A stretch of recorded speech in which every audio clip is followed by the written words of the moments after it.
Hello, everybody, and welcome to your episode of Occulted today. We have a little bit of a mixed bag for you. We have an update on 3i Atlas. The situation is progressing. We're going to get into that. We're also going to talk about artificial wombs and whether or not that's actually a viable solution to anything, and just getting into the incarnation process, because the incarnation process is actually part of gestation and pregnancy, and how does it affect the soul and the subtle spiritual bodies of a baby if it's being gestated and, in an artificial machine. Then we're going to get into Peter Thiel, and we're going to talk about his recent flub talking about transhumanism and the Antichrist and the immortal body. And we're going to discuss why exactly the Antichrist is associated with things like transhumanism. Why is the Antichrist associated with things like technology? Why is it not associated with something else? So we're going to discuss the deep occult reason why Antichrist is associated with technology. All right, so in the last, I would say, 10 days since we were here together with Occulted, 3i Atlas has made some progress. So Dr. John Brandenburg, who is a nuclear physicist and scientist, he was featured in my Mars Mysteries series, actually. I covered him in my Mars Mysteries series. He is somebody who was very deeply part of the Mars origin myth and the alien god ideology. And so he has recently come forward and been chiming in about 3i Atlas. He believes that 3i Atlas is a ship, it is a UFO, and he recently tweeted that he believes that it is actually going towards Mars in its trajectory because 3i Atlas knows that Mars has nuclear material on it, that Mars suffered this thermonuclear disaster in its history, and that 3i Atlas knows that. So here that is. Why would it target Mars for a very close flyby? Answer. It or precursor probes have remotely detected the gamma ray footprints of a massive thermonuclear explosions in Mars's past. So now we're starting to see people who are deeply associated with the alien god ideology and the Mars origin myth. They're starting to latch on to 3i Atlas. And whether or not you believe it's some asteroid doing whatever, what's important is that this alien god ideology and this Mars origin myth is coming into the fore. And that particular propaganda is really designed to change our understanding of our origins, of our ancient past. It's really about introducing a new religion. So that's why this matters. And he also made some other tweets as well, promoting his material. And in a fascinating revelation, just yesterday, Brandenburg admitted that he believes that 3i Atlas is actually a piece of Mars. So he says, 3i Atlas is a piece of Mars per newly released JWST data. Like Mars, it is CO2 rich with some water and red. It is a frozen chunk of Mars, atmosphere from some, quote, wet place there. Unlike any comet, it seems to originate in a highly oxidized planetary environment, not space. Now I look at this and I see this is a very big effort to make it look like this interstellar object is a piece of Mars now. And what's fascinating about this is that Loeb actually has the same ideas about Mars that Brandenburg does. Now, Loeb was featured in a movie that is saying that Mars was once full of life and there was civilizations there. And he is in this movie with John Brandenburg. So the guy who is saying that 3I Atlas is a piece of Mars, it's going to Mars because there's been a nuclear reaction, you know, it's a UFO, it's sending probes, this intense speculation. And by the way, a lot of astrophysicists do not understand where this particular group, the Avi Loebs and the John Brandenburgs, they don't understand where they're even getting this idea from. They're like, how do you jump to these conclusions? And it's even more bizarre when you consider that it does appear like there is this sort of origin myth that comes from really the secret society behind the Nazis and Maria Orsic, which we discussed in our last episode, where this is what their religion is. So when you start talking about how the earth began and human origins, these are topics that are fundamentally spiritual. So human beings didn't begin in a physical way as some eugenics project in a petri dish, or from space people coming in spaceships and colonizing all these different planets along the way. The Earth is just the most recent one. That's actually not how humanity began at all. And humanity does not evolve through genetic manipulation and eugenics and transhumanism and AI. Yet this is a very integral part of this sort of dark occult order that quite literally believes that their ancestors are these ancient alien gods that colonized Mars, that colonized other planets, that came from the Taurus constellation to colonize Mars and then the Earth. They believe that their ancestors are quite literally space aliens that came in ships and physically colonized the Earth. Now, this doesn't come into play any other, when people start believing this because we have this ancient past. But many of the anomalies, such as genetic manipulation, such as space travel, such as structures on the moon, structures on Mars, structure on Mars's moon, structures around, those can very easily be answered by understanding Atlantis, and that the Earth has actually had prior civilizations on it that were more advanced than we are now.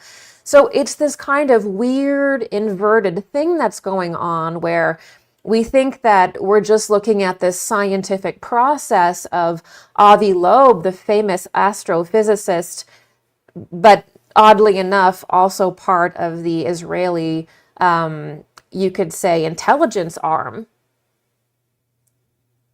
with all of these exact beliefs that the esoteric secret society that the Nazis had. What's going on there? So it's a very strange situation going on where we have a very distinct origin myth that we have been told for a very long time, that these aliens have created humanity in a petri dish, or that these space gods mated with apes or whatever, like literal bestiality. And there's different versions of it depending on which way the wind blows, really, because at the end of it all, the people who are going to tell you that the aliens created humanity benefit immensely because they're the ones that are going to say they're genetically closest to these aliens. Do you see how sick this could be? So we think that we're talking about something like, wow, what an interesting interstellar object. But Avi Loeb, the individual who's looking through his telescope and telling us all about it, has spiritual beliefs about aliens being messiahs and also about Mars being populated. Was the Earth terraformed by Martians? Lava tubes.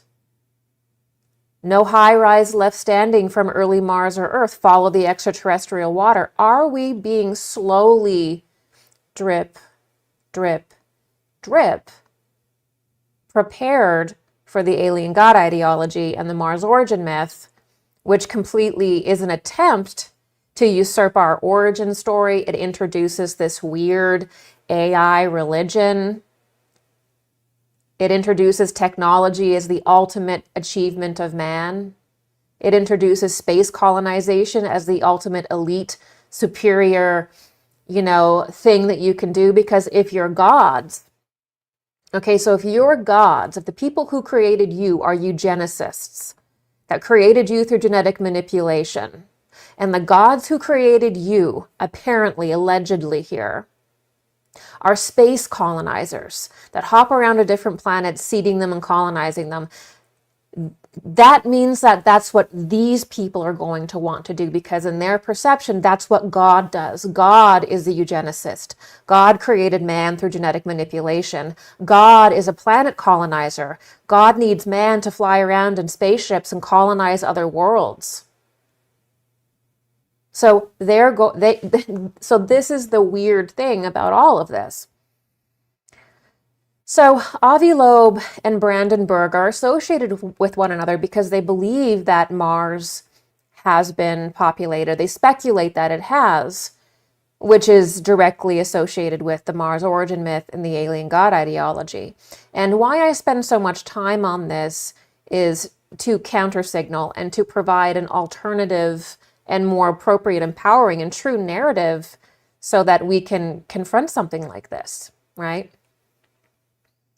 I want to also briefly mention the constant association of UFOs with nuclear weapons or nuclear sites. This is also something that I don't think we're looking at deeply enough. So just last year, we were going through the New Jersey drones situation where there were all these drones, and some of the drones were hovering over nuclear power plants, and that was reported on. And then there was this weird blip where the New Jersey drones were also looking for nuclear material. And various different people who have close ties to three-letter agencies also will come forward and say, you know what? The one thing we know about UFOs, is that they turn off nuclear silos. They don't want nuclear war. And maybe there is a space alien out there putting around in a UFO that doesn't want nuclear war. Who am I to say? But what I want to add on to that is that nuclear, you could say research and nuclear weapons, all this kind of stuff, on the surface seems like power or it seems like a weapon, but on the occult side, this is what is called a black sun technology. And a nuclear blast can be used on an occult level, and that's actually the most interesting to these different groups. That's really why Jack Parsons was interested in explosives. He's a huge occultist, is that it is able to tap into the subatomic plane or the subnatural plane or the lower planes of existence or the hell realms.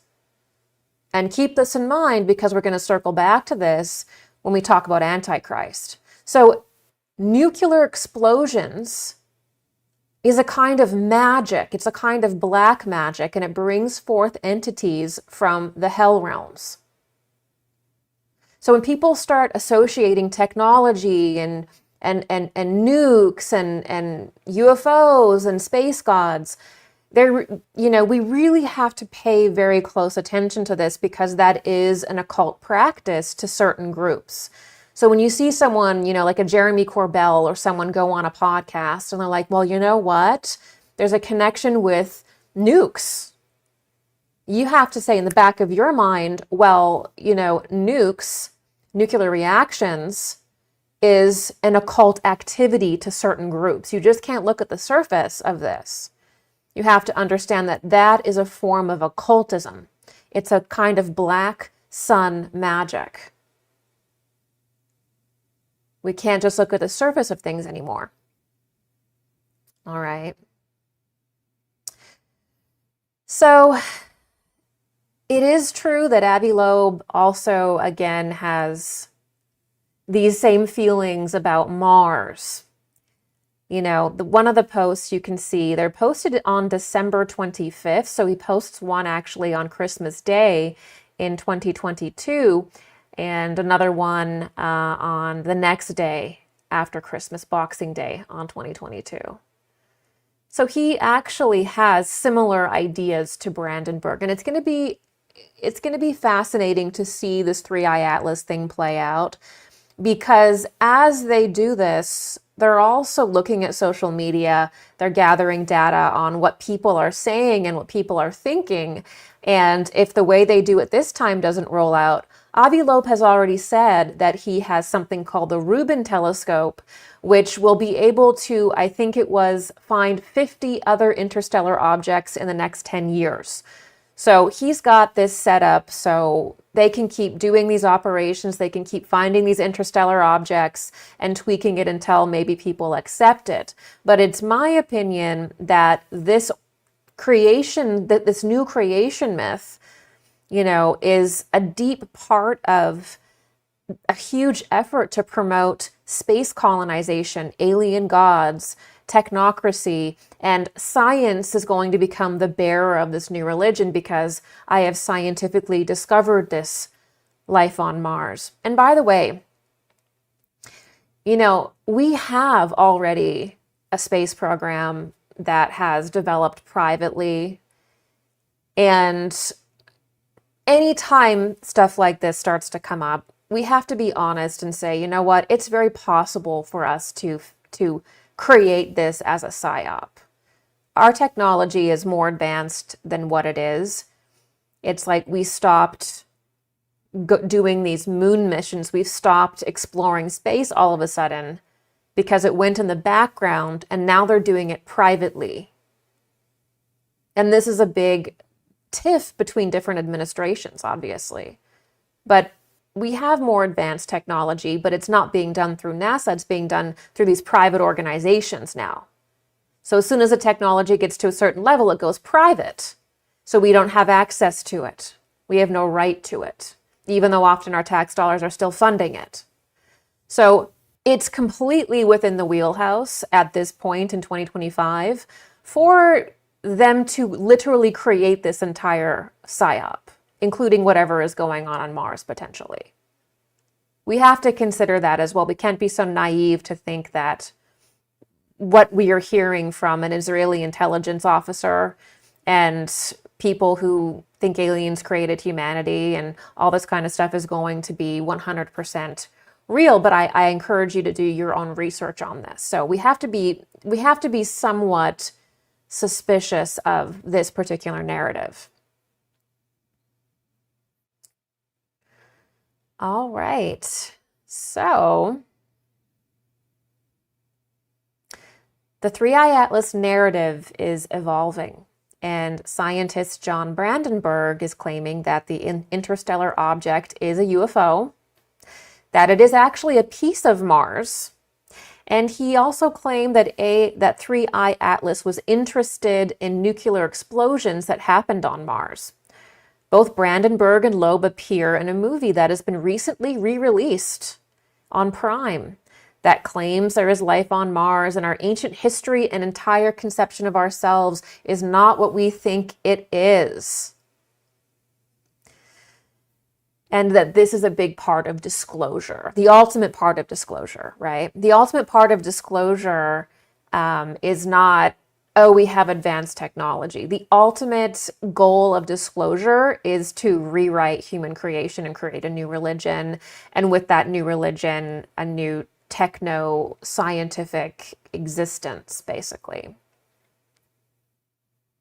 But is it really science when these people have distinct occult ideologies? Is it really science when you have 80 years of propaganda saying that aliens came to Mars on a spaceship, and then they came to Earth and created humanity as a eugenics project? That the space gods will one day return and tell us the truth about our existence and return to prevent even nuclear weapons or return to prevent a nuclear explosion. That's a big one too. If you look back into the work of Van Tassel, if you look into the work of Puharich, there's a constant theme that the alien gods that created us are going to return to prevent a nuclear explosion. So when I start seeing Three-Eye Atlas, coming around and the Mars origin myth kicks up, I think like, oh, we better look out for some kind of scuffle with war or nuclear weapons, because that also is a very strong part of this ideology, to the point that the British television, a British television network was hacked in the 1970s, and the Ashtar Command of the Galactic Federation said, "Lay down your weapons of mass destruction." So this whole nuclear alien spaceship thing goes hand in hand. So we have to look out for that narrative as well.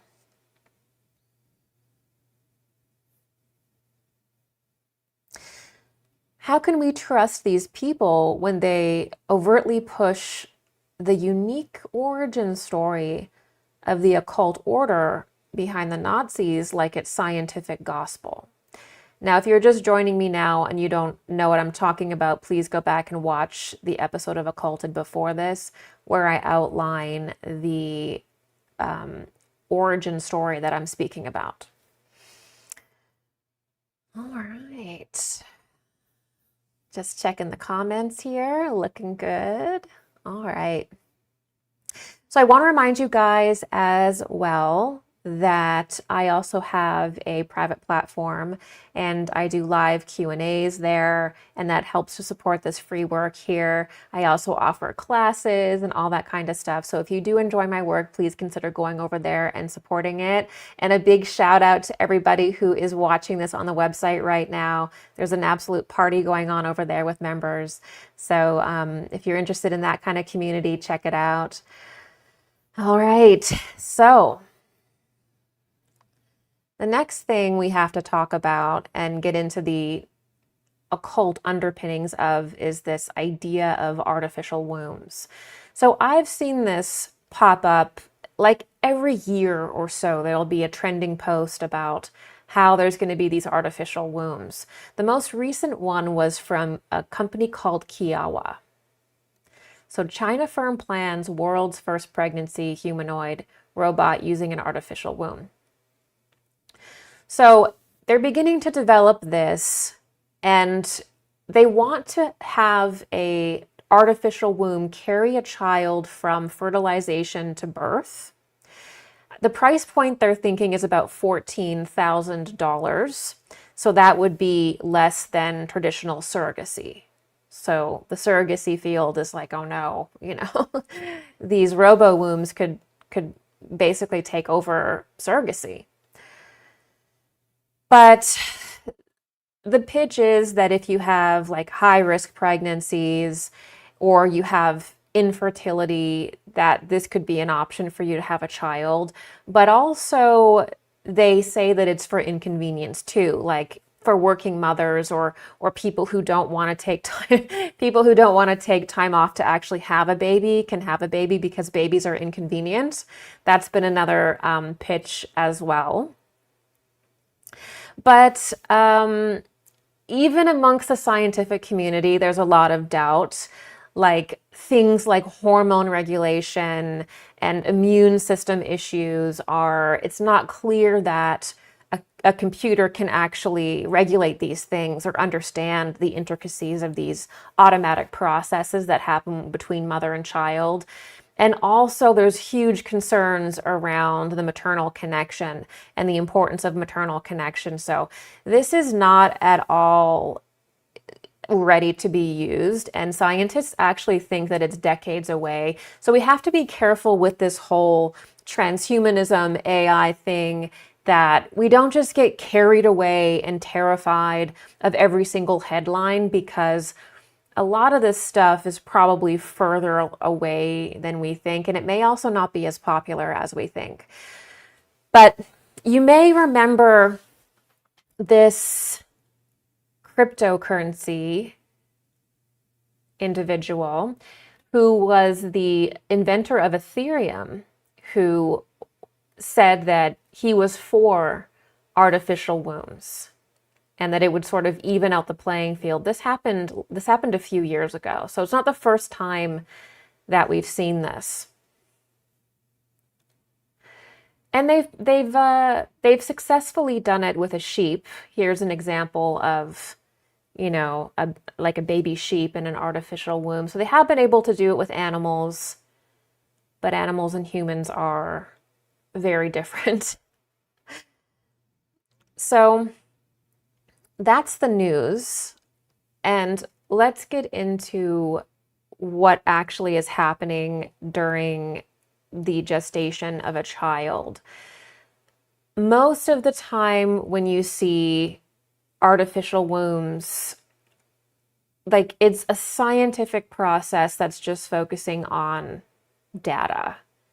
It's just materialist focus and maybe some little mention on the sideline of the maternal connection and emotions and things like that. But overwhelmingly, these kinds of developments in technology are completely negligent to even mention the spiritual process of birth and conception and fertilization and gestation. It's like it doesn't exist.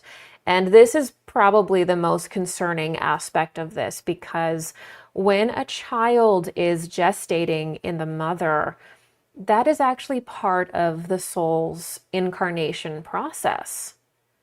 So gestation is part of incarnation. And it really, really matters the environment that that baby is in. And you actually can't have a child be conceived and gestated in a robot. You're going to get a completely different result than if a child is gestated and even conceived in a woman. You're going to get a completely different human being. They're not going to be the same. So the human being is actually composed of 4 bodies. Now, I have a class on this for my members called the 4 bodies. So if you are a new member, that is available for you for free as part of your membership. And if you're not a member, if you sign up for my monthly premium, you have access to that class. So the first body is the physical body. It's what we can see. You have also an etheric body, which is a life body, or kind of like a battery of energy around, or an assimilation body around the physical body. And then you have your astral body. And these are all embedded in one another. They're all integrated in one another. They're all enfolded in one another. And then within your astral body, you have something called the true ego, the I, the capital I, or the higher ego, which is your true self and the part of you that's actually united with Christ and made of Christ. So you actually don't have one physical body. You actually have 4.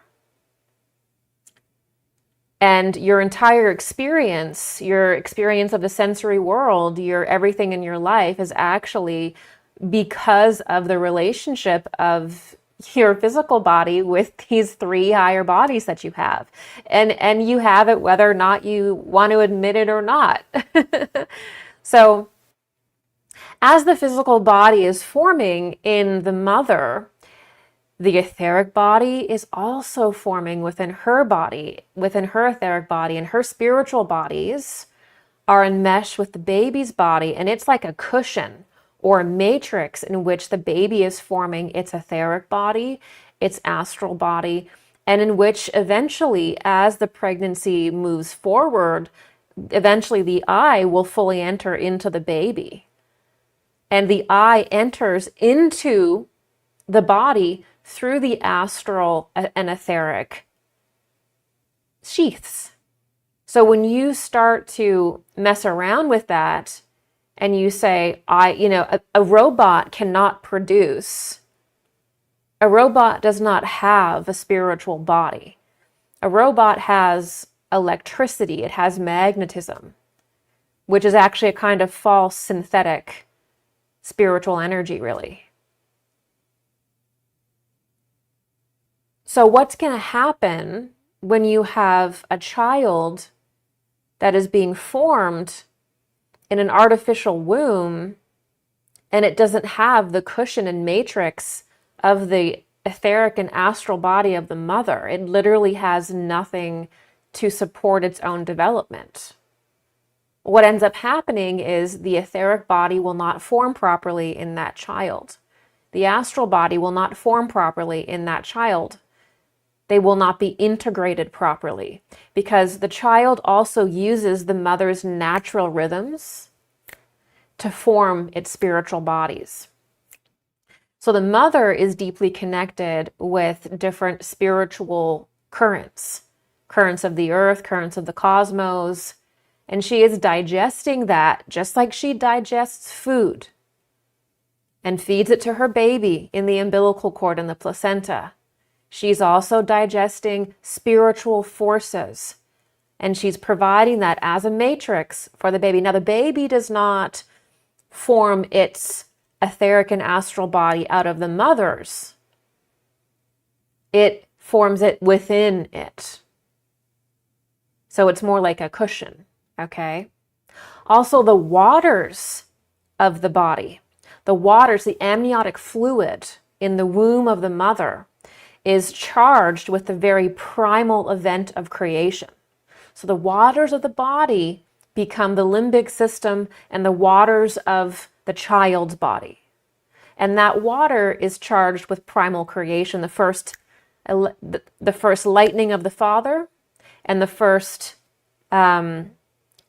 reception of creation in the mother. So the very process of creation of the earth, of the cosmos, plays out within the mother and within especially the waters of the mother.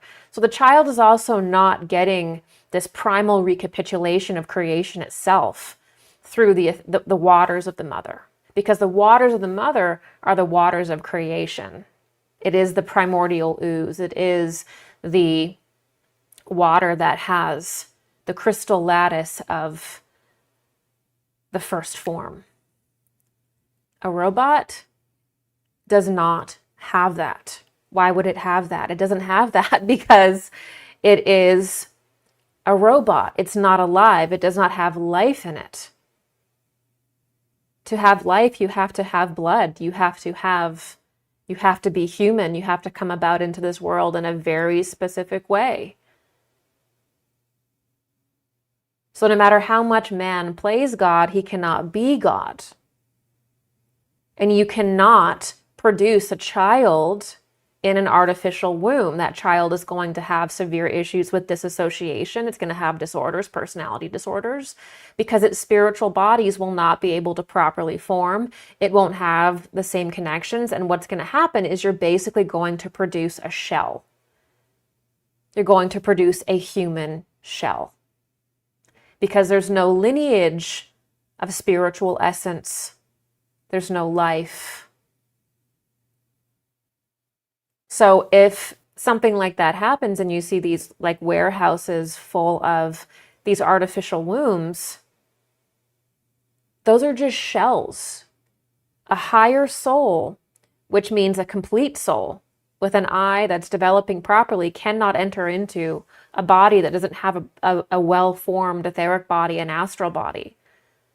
But what can come into that body are things from the eighth sphere, are things from the lower astral world, who are so fragmented that they find that a suitable form.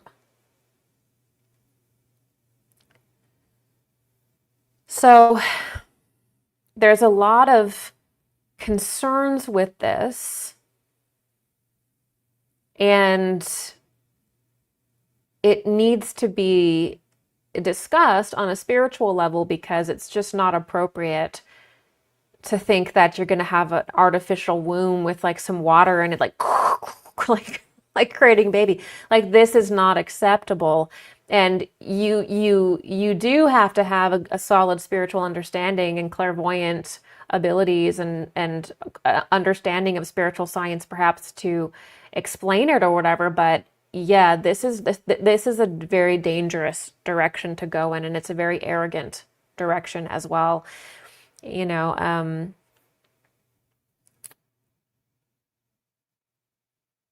there's also something very dark about, you know, wanting to bring a child in the world, but thinking that it has to be convenient for you.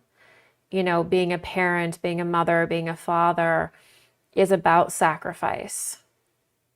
It's supposed to be difficult. It's supposed to be challenging. And it's through that that you discover the deepest part of yourself. And when we divert from that process, we divert from certain developments within our own life. So there has been regular mention of synthetic wombs causing deep conversations about the morality of motherless births and how far we should let technology into our lives. However, these conversations do not include the development of the child's etheric body, astral body, or the descent of the true ego, or I, resulting in a Frankenstein approach to birth that creates human shells. The human soul can only descend into the body properly if the spiritual bodies are formed properly and integrated succinctly into the physical form. All right, let's see what you guys have to say so far.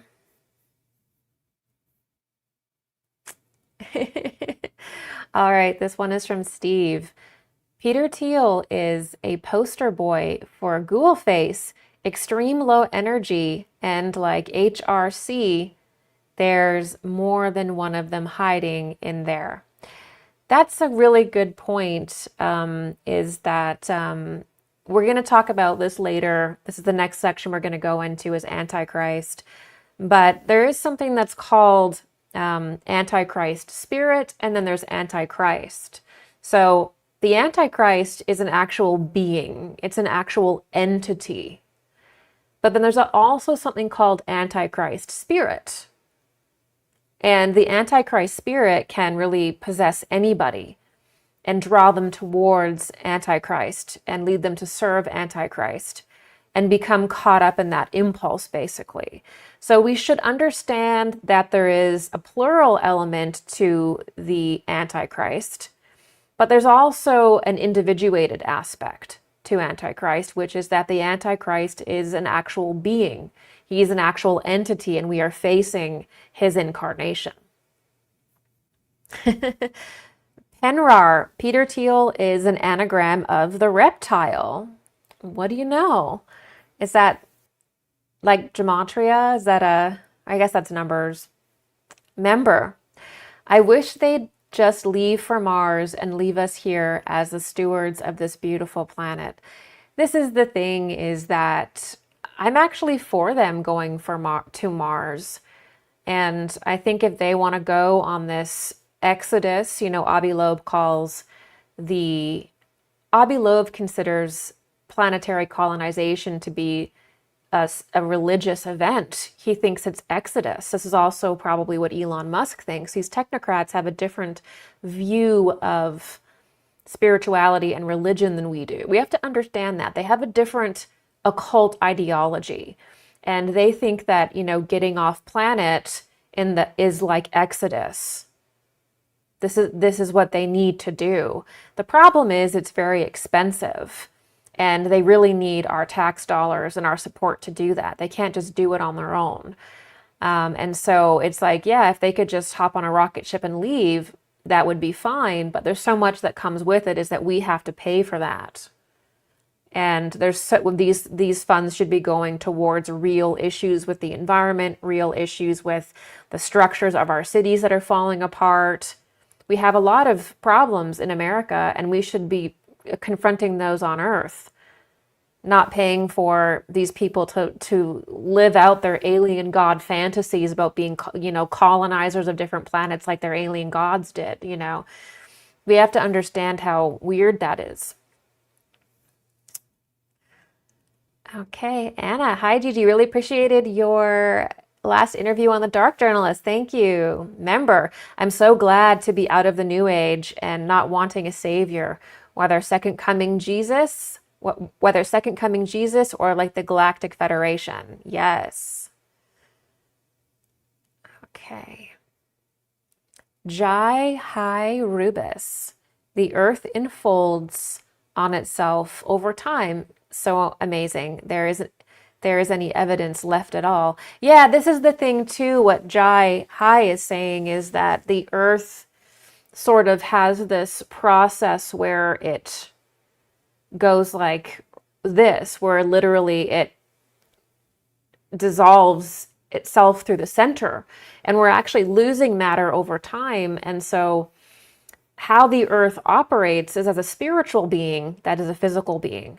So it actually evolves and it dissolves itself, and over time it kind of hardens itself.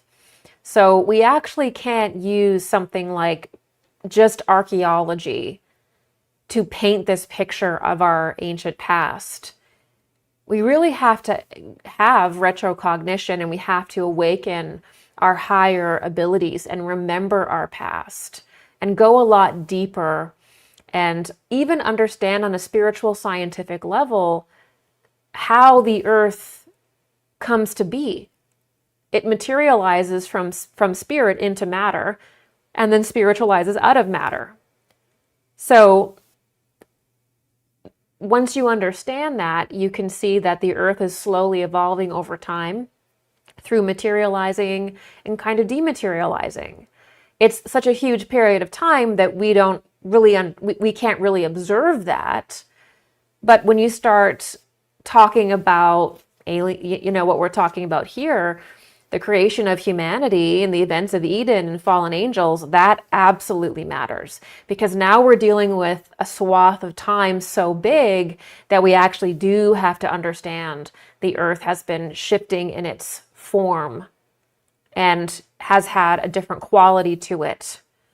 So we just can't project our current level of solidarity and condition onto the past, which is a big mistake also that's made when people talk about ancient cultures and Eden and these early civilizations, is it doesn't factor in how the earth actually is changing in its consistency and its elements and all of that over time. It's just, that's too spiritual. But if you were to look at it long term, that's what we would see. Okay, Michael 444. Archangel Michael, divine command, arrest that evil bastard. Now we have really lost the taste for Peter Thiel, it looks like, in the chat. I completely understand that. We are going to get into our next section with him, and it'll be interesting how the next political season goes, because you can tell that society is getting really done with the corruption, the massive push for surveillance, but also just how bizarre it all is and how inverted it all is. It's getting very, exhausting. So it'll be interesting to see how the next political season goes, because a lot of these tech bros like Peter Thiel, they're all trying to get control of American politics and global politics, but they are under such heavy disapproval from the people that it's really creating for something explosive in the future. Okay, Emma JB. I have seen people who believe in the Galactic Federation say that everyone will be getting free money called Saint Germain funds. I guess it's like a spiritual EBT card, LOL. That is weird. The Galactic Federation is not something that I would say is real. The Galactic Federation itself, if you watched my last episode, was first mentioned by George Van Tassel in the 40s and L. Ron Hubbard in around the same time period. So the Galactic Federation is actually a concept from Scientology. And the leader of the Galactic Federation of Light is the light bearer, Lucifer. And interestingly enough, Brandon Berg, I think, his company is called Morning Star, which is another interesting little tidbit there. So the idea of the Galactic Federation arises from this alien god ideology. It arises from Scientology, and it arises from George Van Tassel. That's when you first see that. When you go back into the turn of the century, you don't see the people like Steiner or Blavatsky or Dion Fortune or Manly P. Hall or even Edgar Cayce much later, they don't talk about a federation of like ant people and space aliens flying around on ships and being the United Nations of the spiritual world. This is something that is unique to our time. It's unique to the last 100 years. There was a completely different conception, which was called the spiritual hierarchies, the idea of bodhisattvas, the idea of angels, archangels, archai, and then we suddenly lose that. That gets astroturfed. There's no more spiritual masters. There's no more understanding of the great bodhisattvas or the process in which you become one. And suddenly we get this galactic federation, which is made up of bizarre-looking chimeras and Nordic-looking people that were like Ashtar Command. And they're all from these different stars. And so we also lose the teaching of death and rebirth because that is the real teaching of the planets and stars. So it's really an astroturfing, whether it's conscious or unconscious. This is not something that is real. And I'm sorry to have to say that if people believe that, but in my opinion, that's not something that's real. That's a misunderstanding of other concepts and looking at those things through a hyper-materialist and literalist lens. This is from Rowan's, artificial wounds are demonic beyond words. Yes, they are. They are demonic. And you'll see that we're talking about Mars and the Mars impulse. Well, this is the hyperdevelopment of technology. And when technology becomes hyperdeveloped, it seeks to remove women from society. It wants to take over every natural process. So the weather, okay, it wants to, you want to control the weather when you're possessed with Antichrist, or I call it the fallen Mars impulse. You want to genetically modify all the food. You want to control the weather. You want to control birth, because that's how you have to feel like God. So all of this stems from a very sick thing about playing God. It isn't good for a family. It isn't good for the child. You don't get a proper incarnation from it. It's just pure materialist slop, really.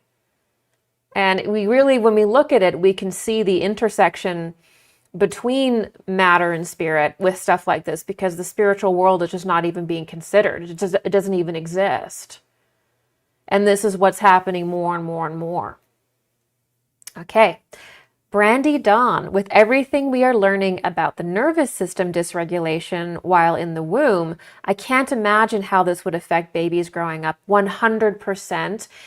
I don't even think we understand how important like natural pregnancy is, and the things that are passed from mother to child, and just so there's so much there. And I think that perhaps we'll get into it more with revival, but it's not something that we should be overlooking. Atman, they do not understand life. They don't know what they are doing. And Woody from New Zealand, Woody NZ, just stop ingesting and applying poisons to ourselves in every way possible. Return to nature and all is well. True. We're actually supposed to be going inward at this point in our development and harmonizing with nature, stewarding nature, finding out the mysteries of nature in relationship to ourselves. That's where we're actually supposed to be going so deeply inward that we begin becoming sacrificial and in service to one another and to the kingdoms of life that are beneath us. This is where we're supposed to be going. But instead of making that inward flip, we're projecting ourselves more and more externally all the time, more and more into the external world and more into the material world. And that's where that technology comes from. It's the externalization of internal processes into technology. And it's pushing ourselves into disassociation and externalizing ourselves when we're really supposed to be going very deeply inward. And I think it's very seductive and very hypnotic because you can just talk to a chatbot spirit guide and you don't have to go inward and look at your pain and your trauma or feel it. You just get to have this fake but superficial spiritual connection, with your AI or something. And you don't have to do any sacrificing for that at all. Normally in spiritual development, to have spiritual abilities, you actually have to sacrifice parts of your life. You have to let go of things that no longer serve you. And then you begin to fire up. So it's very Luciferian. It is like the apple, where it's telling you you can have spiritual abilities. You can talk to your spirit guide. You can evolve through using your iPad as a mirror. It's a divination tool. And it's getting you to project yourself further and further into this sort of eighth sphere, really, this material world, which is the opposite of what we're called to do. So we're at a threshold here. Anna, elite technocrats also appear to be experimenting on themselves with certain tech, which appears to be backfiring. I've heard that the technocrats are experimenting on themselves and, going into the machine a little bit more. And I do believe that because there was something that was called the Macy conferences, and I don't know if they're still going on, but the Macy conferences are from the 1940s or 1950s. And these conferences were all about cybernetics and transhumanism. Now, this is before we even had a computer. We don't even get the first computers until 40 years later. So there were already groups meeting up, and important people as well, that were already meeting up and discussing cybernetics, how people can merge with machines. And it's very, very likely that the generations of technology that we have now are probably significantly behind where it really is within these private companies. They don't really release anything until they have full control over it. And then they'll start to release these different versions for their own data gathering, for their own sort of objectives. But the idea that we're like developing AI together, that Elon Musk is just, and Altman and all these people, they're just experimenting with it, and that's not the case. They know a lot more about it, obviously, than they're saying. And when it gets to this level where we're interacting with it, that's because they're ready to push it forward into an area where they already pretty much know where it's going to go. They can't say that because would be dishonest, and we wouldn't be interested in that. So that's that idea that you're talking about, Anna, about the technocrats perhaps even merging themselves with it, being a lot farther along than we are, doing rites with it, doing occult operations with it, is something that we need to consider as well, because there is a sort of techno-occultism behind this as well. Remember, it is very concerning moving into a future of fragmenting humans and demons possessing those bodies or transhuman shells. Yes, you cannot have a child develop its etheric and astral bodies properly without being inside a human woman. The eye will not fully descend into the form, and you're going to get something that is not a full entity. It's going to have a lot of problems, or even have multiple entities in one thing. So that's concerning. Okay, remember, society is splitting into two groups: those who believe in spirituality and worship God, and people who worship microchips and microships. You got it. There is that microchip element to it. They had that one UFO flap where they always think these probes are going to come out of the spaceships and like do their reconnaissance and stuff like that. So when you said microships, I thought about the micro probes that come out of the motherships to evaluate things. And maybe that does happen. I just think we should start at a different place with our analysis.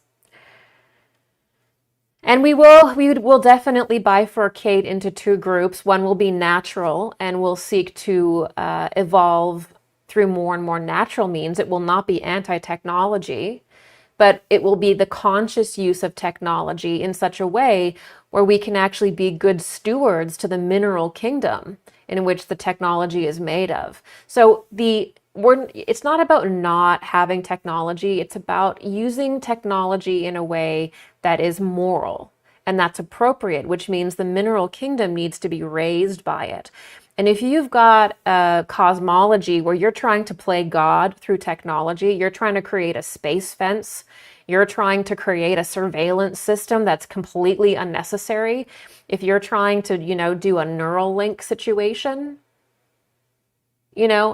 that's not moral. That's immoral. So you're not drawing in good spiritual entities. You're not entraining the elementals within that technology properly. So it's not about no technology on the organic path. It's about the right use of it. That's all. So that's the difference there. Then there will be a path of technology that is all about creating a hive mind, super surveillance, and this kinds of thing. Well, we will see that bifurcate in our lifetime. All right, this last comment, and then we're going to get into the last section today. It won't be as long of a session as we usually do. This one is from Arya Feidankin. Meh. It's very, very possible that, in fact, artificially born humans would be more healthy and more intelligent than biologically born. A mother drinking alcohol and bathing in chemicals is unfit. That's a false comparison. So if you have a baby that's growing up in an artificial womb, they literally will not develop their spiritual bodies. So you're going to get a different kind of entity that's capable of incarnating into that. So also, a mother should not be drinking alcohol or doing terrible things to her body, but because that baby is actually still ensheathed in a natural body, that baby would actually be better off because its spiritual bodies can form properly within the mother's, whereas a machine literally does not have an etheric body. It does not have a spiritual body. Therefore, there are entire components of the child that will not develop, that will not form properly, if at all. They'll be very deformed because you need that gestation within the mother. It needs the interaction with the mother's spiritual bodies and the information that comes through the essence of life in the mother. It would be better, actually, to have a mother that was abusing herself and doing these things because at least the spiritual bodies are formed properly. Actually. All right, let's move on to the Peter Thiel, the Antichrist expert. So as you guys probably know, a few weeks ago, Peter Thiel was doing an interview, and the interviewer asked him whether or not human beings should survive. And he stutters. He stops. You can tell that he has a different vision of people, of humanity in the future. So here's an image of that interview. He starts going into a weird place with this. He starts talking about transgenderism. He starts talking about cross-dressing. He starts talking about penises turning into vaginas. And then he starts to go on about transhumanism and the mortal body. immortal body. And the gist is that Peter Thiel believes in radical change, in radical forms, that something like transgenderism isn't enough. Okay, it's not enough, which is a strange thing because, as someone who is trying to associate with the political right is not very interested in concepts like transgenderism and things like that. So I do think that when you get these tech billionaires, I think that they have certain circles and they're very out of touch with where people are.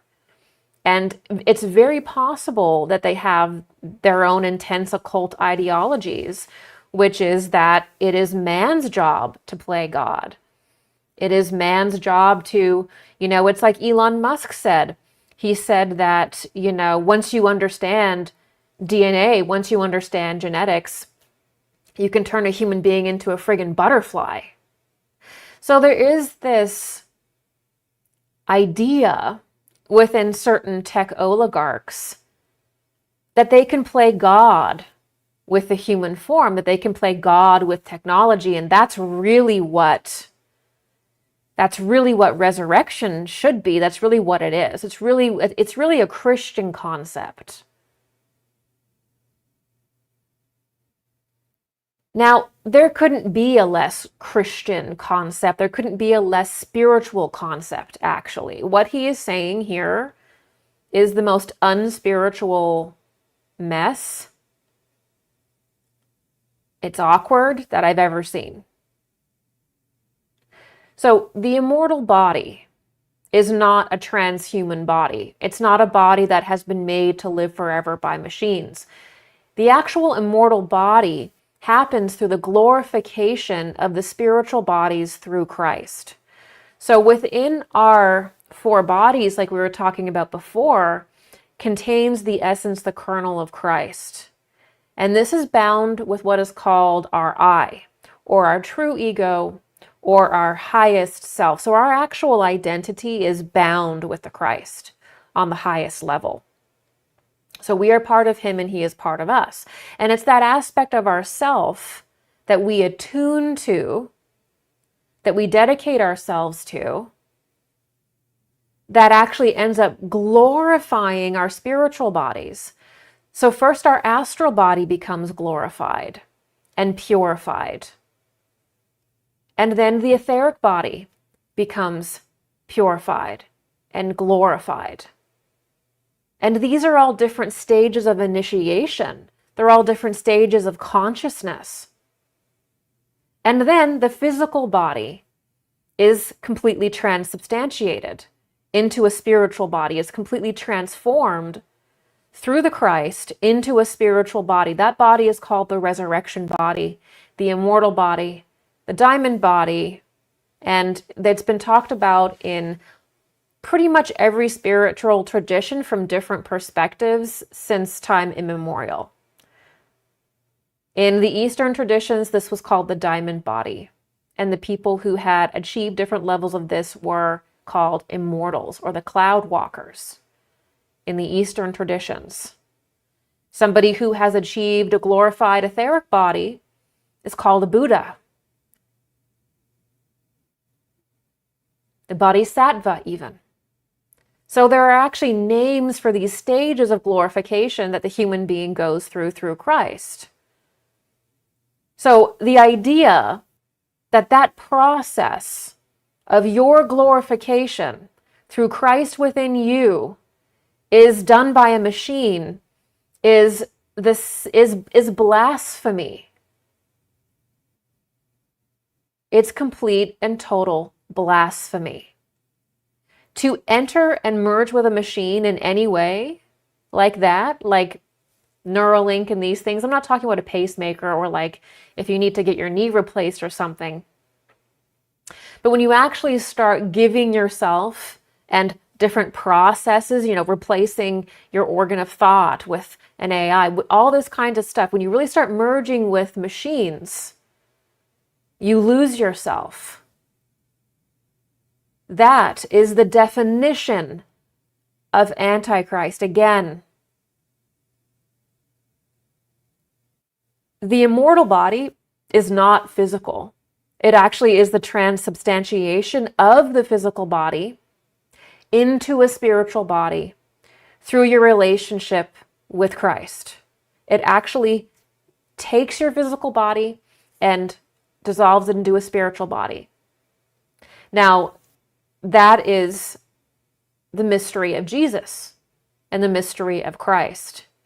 And the path to that is the mystery of the Buddha, of all the bodhisattvas, of the saints who are also the Christian saints, the immortals that are also on a path to this. You know, in the Catholic tradition, why do they open up the coffins of these different individuals to see if they are decaying or not? You know, why did the ancient Egyptians mummify their dead? Why was there this element of preservation and understanding of this glorification, particularly of the etheric body, that provides life force and essence to the physical body and its continuity? So you will be told that eternal life is because you're going to merge with a machine, that you need to turn yourself into a friggin' butterfly, or whatever transgenderism is godlike. It is actually the transcendence, it's actually the transubstantiation of the material to the spiritual. That's literally what the immortal body is. And when you get to that level of mastership, you can appear in the material plane if you like. You have mastery over the material plane. You can be material if you want, and masters that have achieved this can. But you're not bound to it. And if you go into the machine, you will 100% be bound to it. Now, after Peter Thiel got such a bad reaction to this, you know, every podcaster was, you know, kind of talking about it, how weird it was, how his mask kind of came off. He decided that he's got to make up for his fumbling of that question, that very important question. So he's scheduled a 4-part lecture series, Monday, September 5th, October 6th, to September 15th to October 6th, I guess. And it is sold out if you're planning on going. And so it'll be interesting to see what he focuses on and what he says, because there's no question that the Christian communities whose Christianity is entirely centered around the mystery of resurrection, which is the establishment of the immortal body. That's really where that secret and mystery lies. So Peter Thiel, and really anyone that wants to install some massive surveillance system or be the top oligarch, they need to convince Christians that they're not that bad. Because there's many different Christian sects and churches that associate transhumanism with the Antichrist. And we'll get into exactly on the esoteric level why. So there is going to probably be an effort by different transhumanists, people that think we need more radical change physically, that radical physical change is spiritual change. I mean, that's just pure materialism, but I think that they will need to try to sell that as being, you know, we didn't read our Bibles correctly. We didn't read spiritual texts correctly. So now we're going to be educated on how it really means transhumanism. Yeah, the Bible's really referring to transhumanism. We just didn't understand it properly. Or the ancient traditions of the East were really referring to transhumanism with the immortals. So that's really what it is. So that could be somewhere where he's going with that. And why it could actually come to pass, why that actually could happen, is that there is often a tendency with materialists to go back into spiritual texts and say that, you know, beings and people or certain things are metaphors, that they're allegorical. So in Revelation, or at different points when this is referred to, you know, that's not really talking about an entity or a being or the incarnation of evil in the world. That's just an allegory. It's just a metaphor. The Antichrist is just a metaphor. And that's how they sort of wrest very important topics into this kind of relativity. And this is something that Jordan Peterson does as well. You know, everything in Jordan Peterson's cosmology is a symbol, it's a metaphor. He won't say he believes in God, but he'll give this massive lecture on the Bible, and everything is just a story, a lesson. And this is also like in the New Age, how everything's a hologram, everything's a simulation. We don't see the cosmos as actually being full of beings or actual entities. So we're not able to see the actual individuated entities that make up the world around us, often because an individual has not actually individuated themselves. So people who have not really completed their individuation process, which comes through uniting with Christ, and that's the only process in which you can become individuated, truly, then they don't see the world and the cosmos as individuated entities. They see it as just waves and particles, or just forces that they can learn to control and manipulate with their mind and their God. So when an individual isn't individuated enough, then they don't see that beings are beings. So they don't see that the Antichrist is a being. They don't see maybe even that Jesus was a real person and that the Christ is an actual being. The Christ has to remain some kind of fluffy wave consciousness. It's never an entity. It's never a being. Again, that's because that person hasn't reached a point where they're individuated and they're seeing themselves as a being, a true being. They're still seeing themselves as part of this almost hive mind system with no individuation. So one of the things is that the Antichrist is subjective, and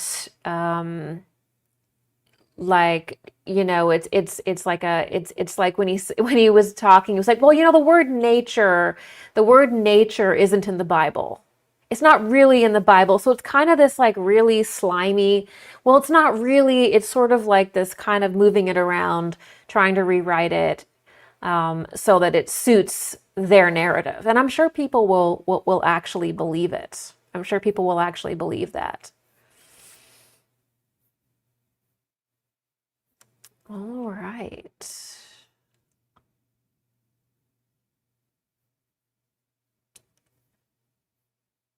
Okay.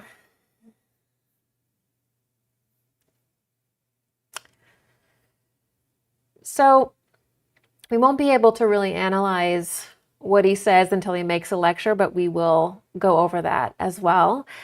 But I wanted to kind of close out our session today and discuss why the Antichrist is associated with technology. Why is he not associated with something else? Another process, another thing. Why is he always associated with chips or Neuralink or things like that? Because you could read Revelation, or, you know, and you probably could come to another conclusion about it.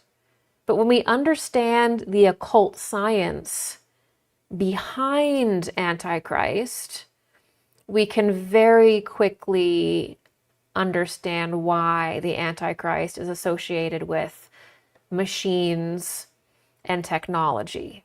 So let's get into that. So we now understand that the Antichrist isn't like a wave of energy. The Antichrist isn't like a metaphor for like human selfishness or some kind of, metaphor for the shadow self. The Antichrist is a being. He's an entity that embodies a specific kind of evil and will incarnate as direct opposition to Christ when he incarnated. So the Antichrist, now I'm going to be using the anthroposophical system here. So the Antichrist actually emerges from the subnatural world, something called the subatomic world or the subnatural world or the realm of death. Okay, so that's actually where Ahriman or the Antichrist emerges from. And that's actually where demonic entities also emerge from. They emerge from Hades. They emerge from this underworld, the world of death, the subnatural kingdom of life. Now, the subnatural world operates in a very specific way. It operates like a machine. It operates mechanically, soullessly. So that's actually the nature of the world of death. And Ahriman emerges as death itself. Okay, so Christ is life. Christ emerges from heaven, from the supernatural world. And Ahriman emerges from the underworld, from death, from the subnatural world.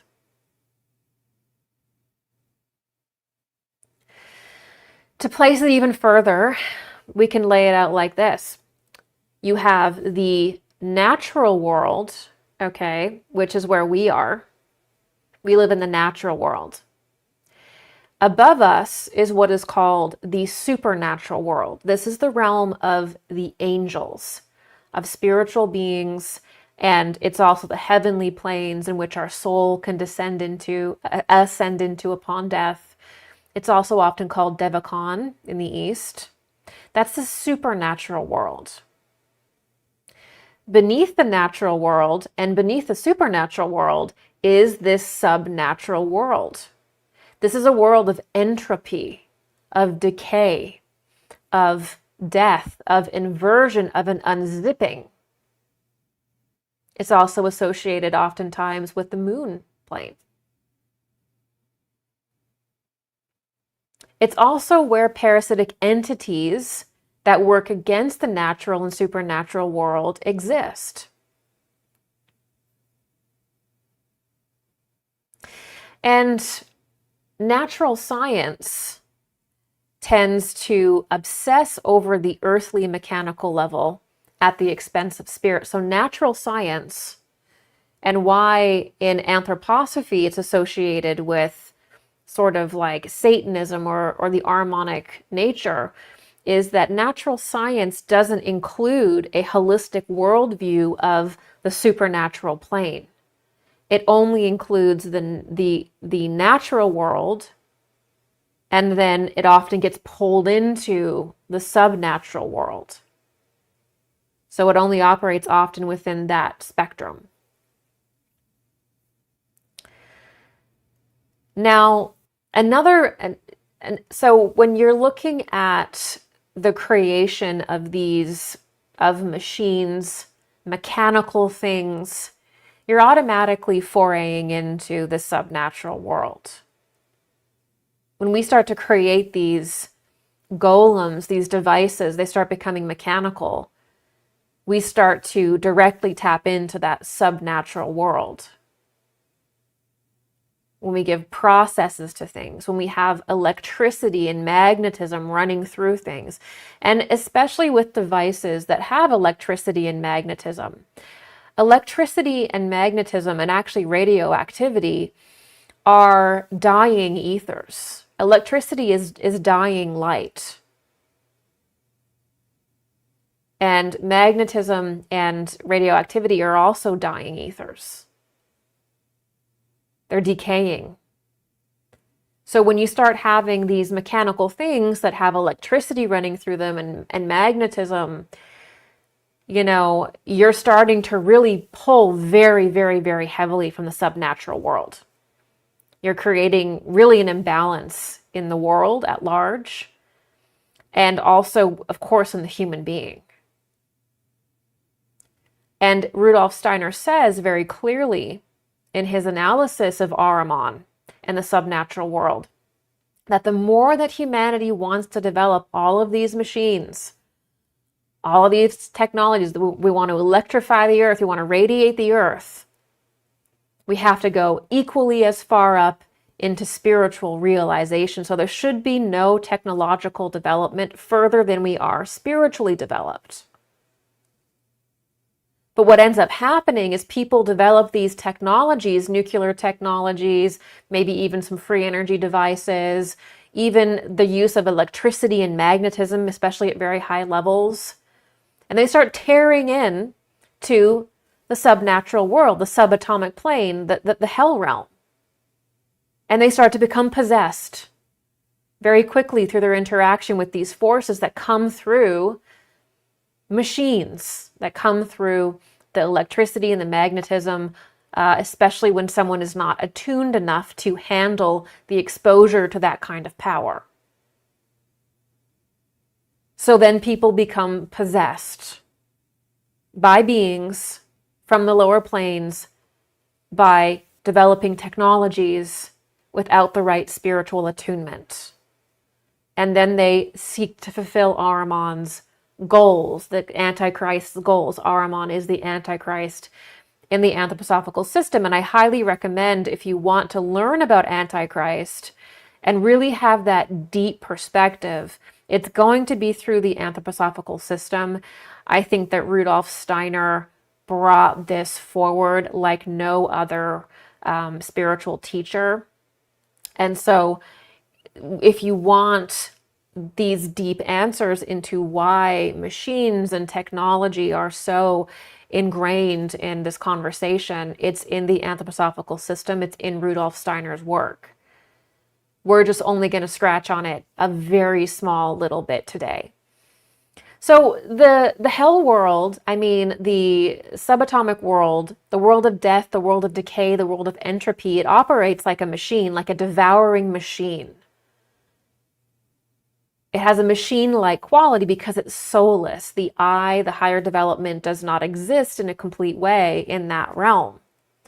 I also talk about this in my Electric Apocalypse lecture, which I'll link below.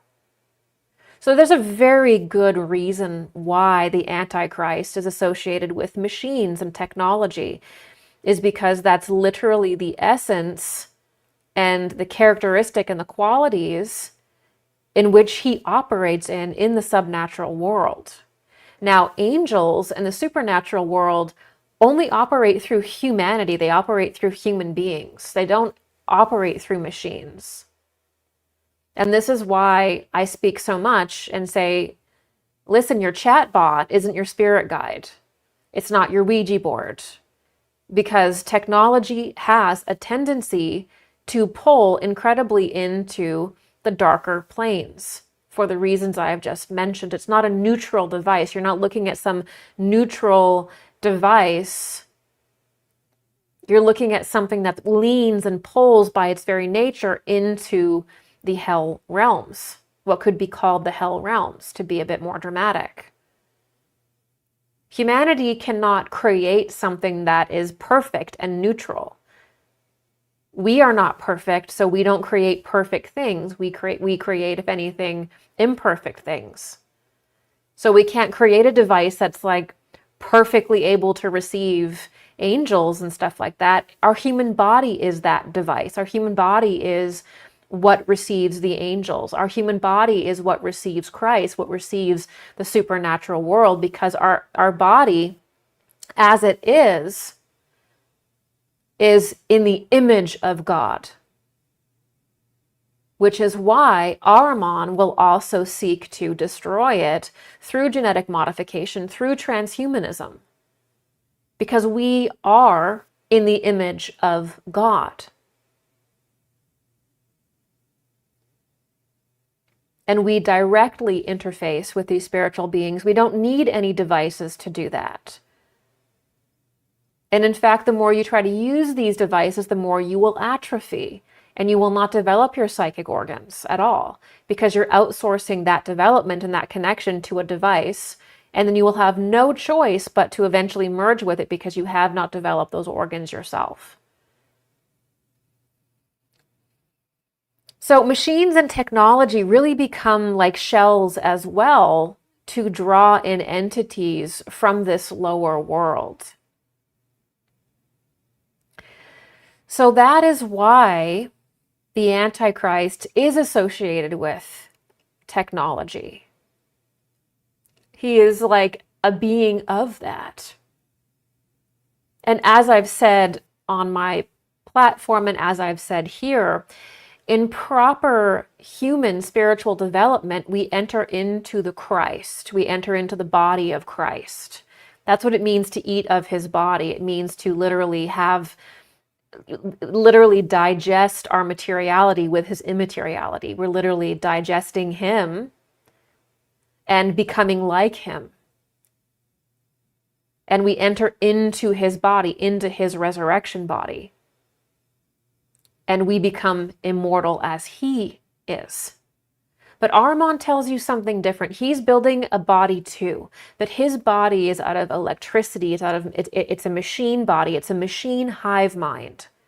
And to enter into his body, you have to give up your individuality. You have to give up your development. So one is a black sun antechamber, which is Ahriman, and the other one is a white sun, Christ, life that we become. And both of these paths will be before you. And you're going to have to choose which one you will walk. And whatever system you go into, there will always be those two paths. There aren't any more. There is life and there is death. Okay? Christ is the way, the truth, and the life. And Ahriman is the lie and the death and the undoing. That's the Antichrist. So I want to read to you a couple things that Rudolf Steiner has said about Ahriman, or the Antichrist, and technology. And then we're going to close out by going through and reading some more of your comments. Okay, and don't forget to give this video a like, share it, subscribe, and sign up for my newsletter, make a donation, do all the things. Okay. So Rudolf Steiner talks about this connection between the Antichrist and technology and human development. And essentially we create life, when we create these lifeless mechanical forms that draw in demonic entities, we have to strive and raise ourselves even further, even higher into the supernatural world. So it's okay to develop technology, but when we do that, we have to reach just as far into the supernatural world and understand God and be dedicated to God and that journey just as much as we are to technology, which is not what we're seeing today. We're seeing people who are admitted atheists, people who don't even think that there is a God. And they're getting captured into science and hollow intellectualism. And they're focusing their energy into the subnatural world through that behavior and drawing themselves deeper and deeper into that. And when they start using technologies, especially the more advanced they become very captured in this lower kingdom of life, in the subnatural world. The entities begin to move deeper and deeper into their heart. So this is what Rudolf Steiner says, and this is from GA 26, From Nature to Subnature.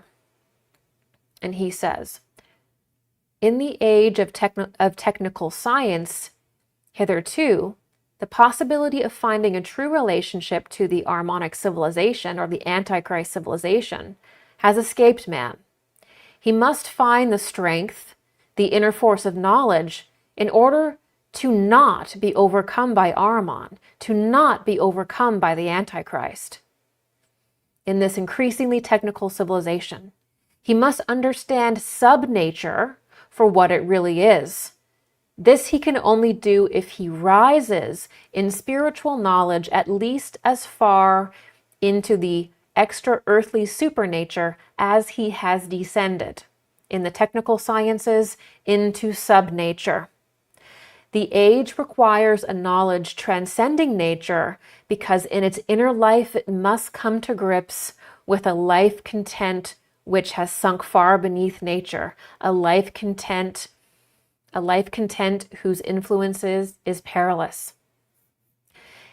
In the age when there was not yet a technical industry independent of true nature, man found the spirit within his view of nature.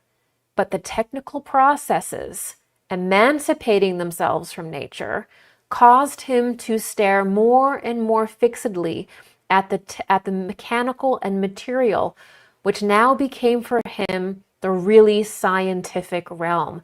So it's like the more that we create these inventions, these technologies, these things, the more we project ourselves into them, the more we project ourselves outward. And these things are empty. These are mechanical things. These are empty things. So we're sort of entrapping ourselves in this, what he would call the eighth sphere. But through our focus, we're sort of moving more and more into this disconnected, unnatural way of life through these things we're creating, right? Because, you know, just because you're using like metal or something doesn't mean it's a natural object, right? In this mechanical material domain, all the divine spiritual beings connected with the origin of human evolution are completely absent.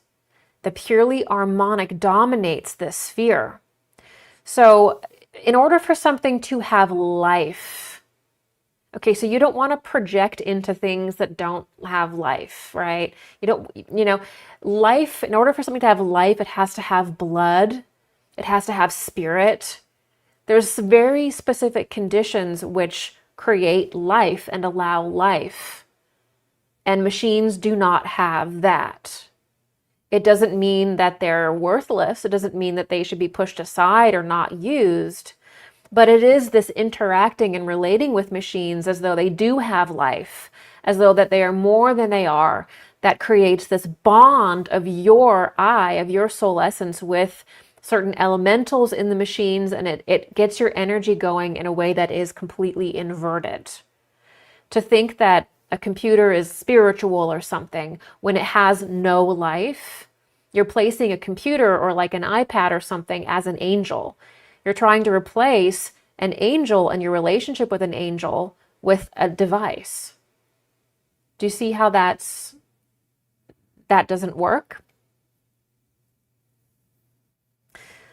All the divine spiritual beings connected with the origin of human evolution are completely absent.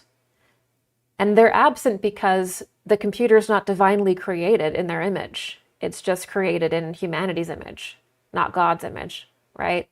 Humanity is not God. The purely Ahrimanic dominates this sphere. In the science of spirit, we now create another sphere in which there is no Ahrimanic element. So when we actually connect with angels, when we have everything in its proper place, we create a sphere of life in where the Ahrimanic element doesn't exist, which is the counter sphere we're looking to bring about. It is just by receiving in knowledge this spirituality to which the Ahrimanic powers have no access, that man is strengthened to confront Ahriman within the world. So again, the more we build up our spiritual life, the more immunity and the more we can see the Antichrist and transhumanism for what it really is. Now, this is also an excellent book on Antichrist and why it is associated with technology, why it is associated with electricity. This is why you see tech bros. This is why you see this influx of technology, and people are saying that it is satanic. People are saying this is the work of Antichrist. Well, this book, it's called The Electronic Doppelgänger, The Mystery of the Double in the Age of the Internet. And this is a compilation of Rudolf Steiner. It's by Temple Lodge. And this was going to give you also a very good understanding on the esoteric side, why the Antichrist is associated with electricity, magnetism, and the internet, and this whole piece that's coming in 2025. I also want to read to you, oops, hope I didn't lose that, from this book. I think I might have, no. I also want to read to you about subnature in this one here. So this is the transformation of evil and the subterranean spheres of the earth.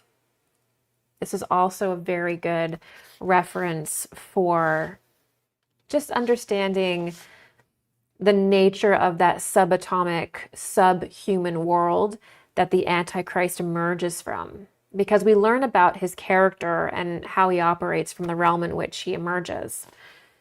So I'm just going to read to you some little snippets so you can get a feel for it.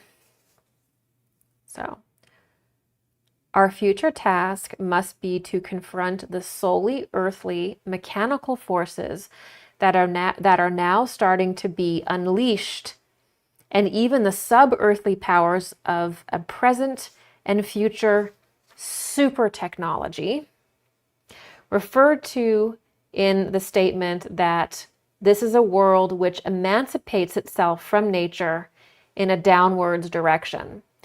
So what they're saying here is that the world of technology and our focus and our the way we interact with it is creating a secondary sphere, an artificial sphere. It's sometimes called the eighth sphere. So how we're interacting with our devices, how we do it unconsciously, the forces that are involved is actually creating an eighth sphere, a subsphere of development. And this also becomes augmented when super technologies are created. But this sphere is regressive. It's a sphere of devolution because it draws humanity downwards rather than upwards. So in what we just read from Rudolf Steiner, Steiner is saying, build a spiritual life, connect with God, unite with the spiritual world, and that will build around you the spiritual sphere. And this is how you operate in a healthy way. This is how you have clear sight. This is how you evolve, is through spiritual life.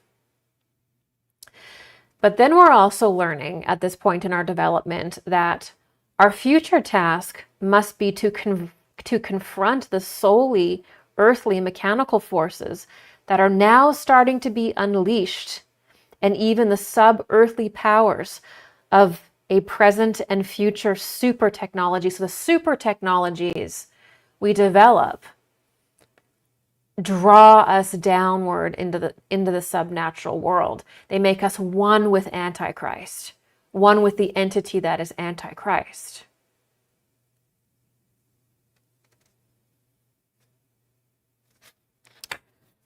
Okay, and then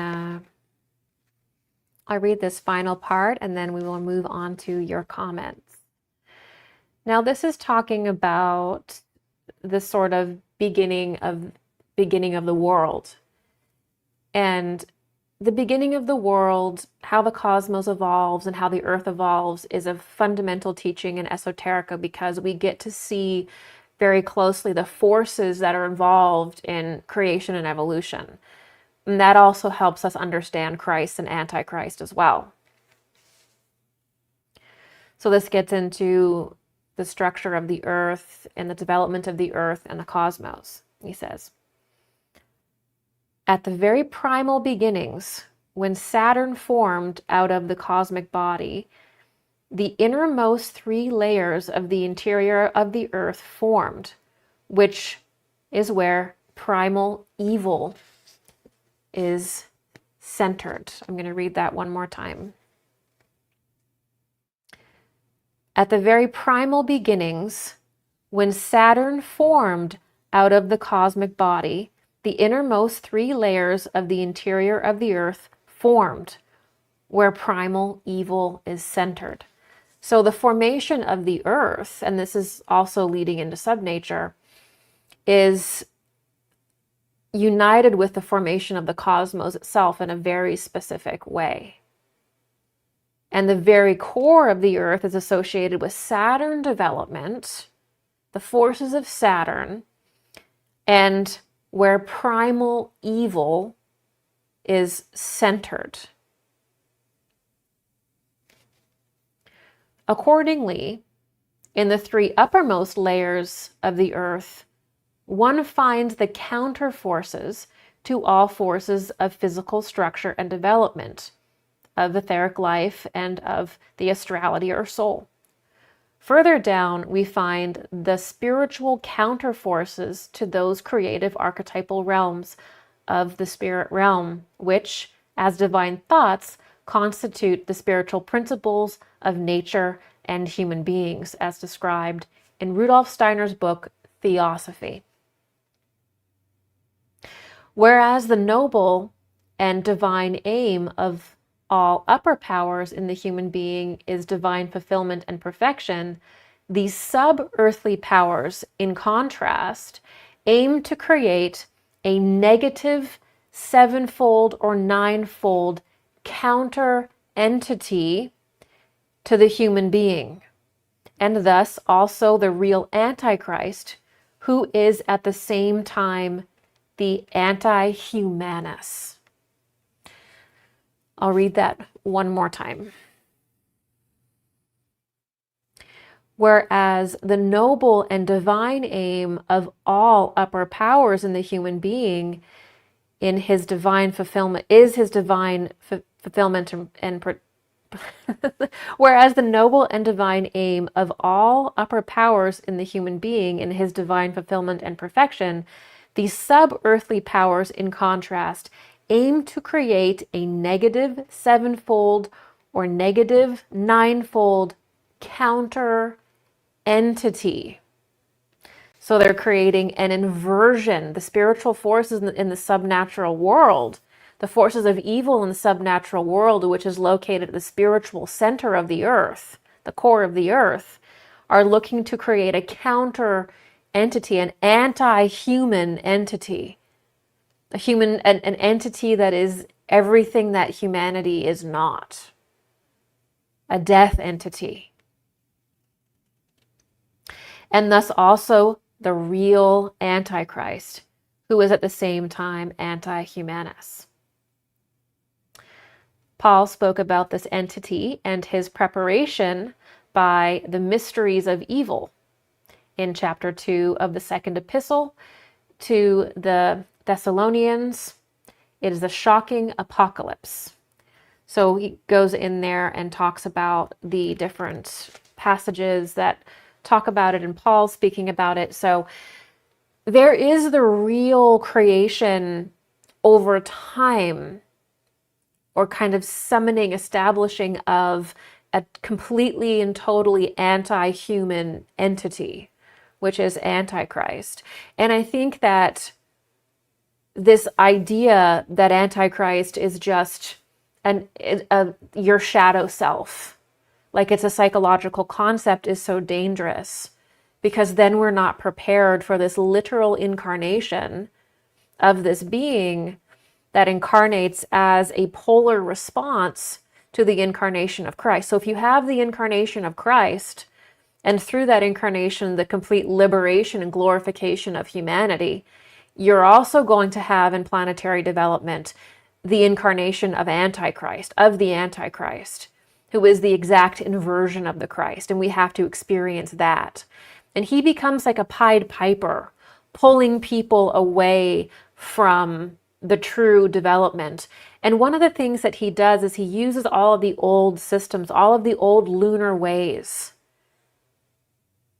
And it's that comfort, it's actually that feeling of comfort that makes people most vulnerable.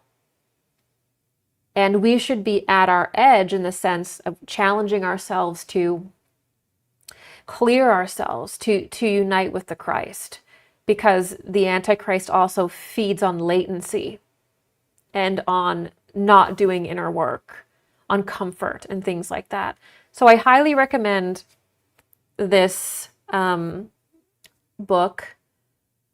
It's quite short. It's not a long read at all.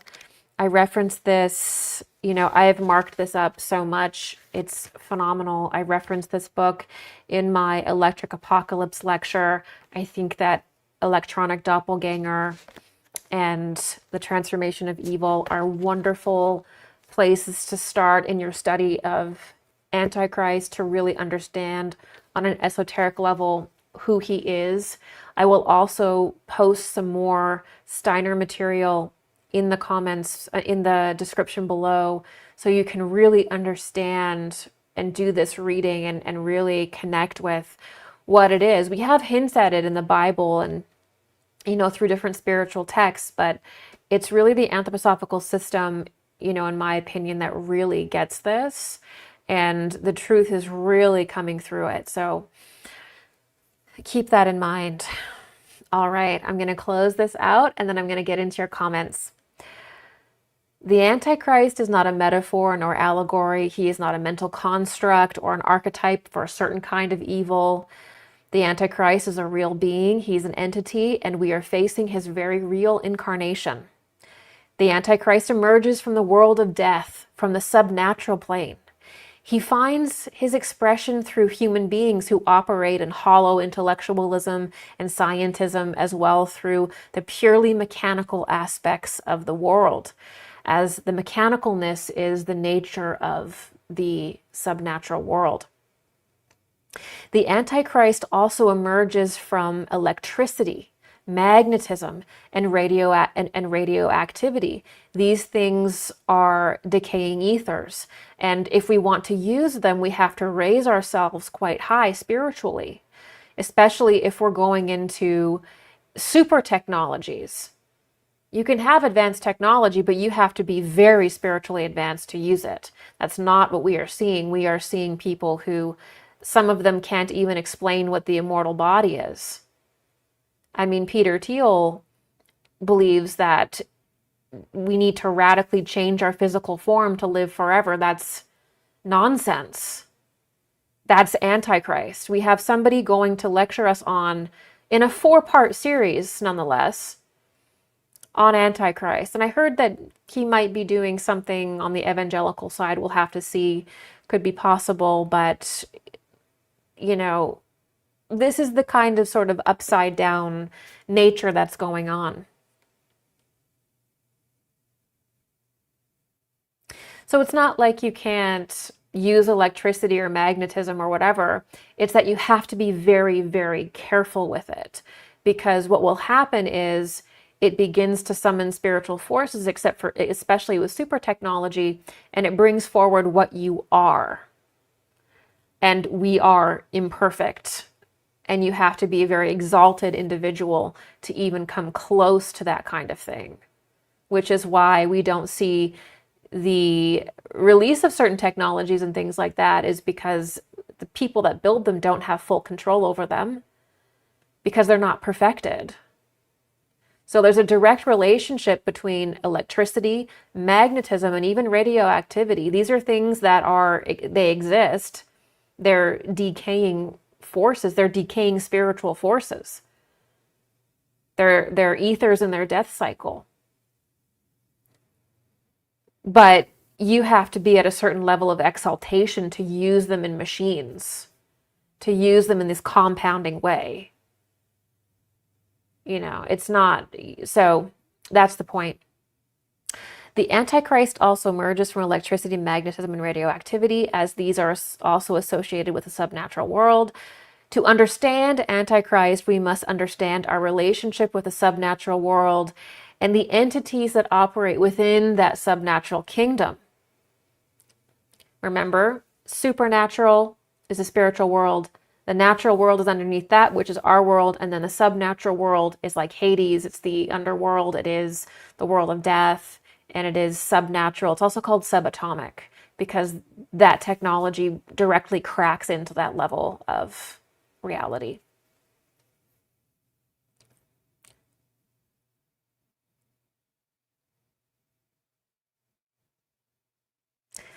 All right. So in order to overcome the Antichrist and understand it, we have to dedicate ourselves to spiritual life, to the Christ, and create this higher sphere of operation that subdues the Antichrist in the world. So there is a path forward, there is a path through, but it is through inner focus. It's through inner relationship. It's through getting closer to nature.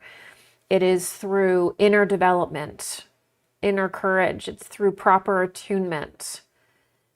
It has nothing to do with technology. Technology, where we're going culturally with it, these are overdevelopments. This is like an initiation that we're in to be able to look at that and say, no.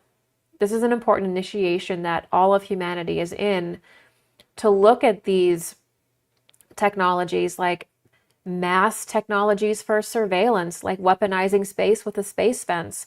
These are sick uses for technology that shouldn't even exist. We need to get the technological development and steward it properly in a way that actually benefits us, where it's not a bunch of people looking to take over the world through it and become gods through it and have the technology enter our bodies and do our thinking for us, and it does our spiritual channeling for us. That is complete atrophy. And so we have two paths, and the way forward is to very strongly focus on spiritual life and to get quiet and go deeply into yourself, go into nature. We don't need to project outwardly, externally, and materially all the time. Take a break from all of that and truly go inward. And that's the direction. The direction is inward with Christ, not outward and externalizing through Antichrist. All right. Wow, look at all these comments. Okay, let's get in here. This one is from Friedrich Nietzsche. Thiel is an accelerationist. It's an esoteric form of Marxism. Yeah, that's good. Accelerationism as an esoteric form of Marxism. That's good. Best Pet Zone. Wait, you mean Peter Thiel is not here to save us? I don't think so. I would say that, we're giving him a really hard time because he's a very powerful man. And he has been positioning himself to, Peter Thiel comes up from the CIA.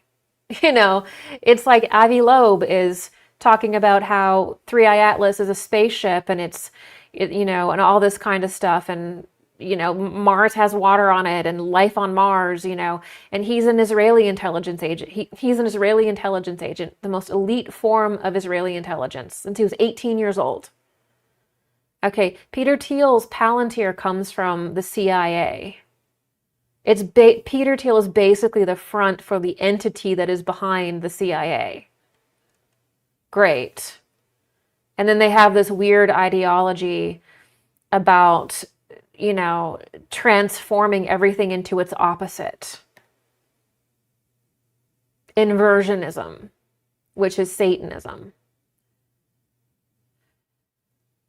So Peter Thiel deserves the memes. He deserves the criticism because he's a danger. It's a dangerous situation.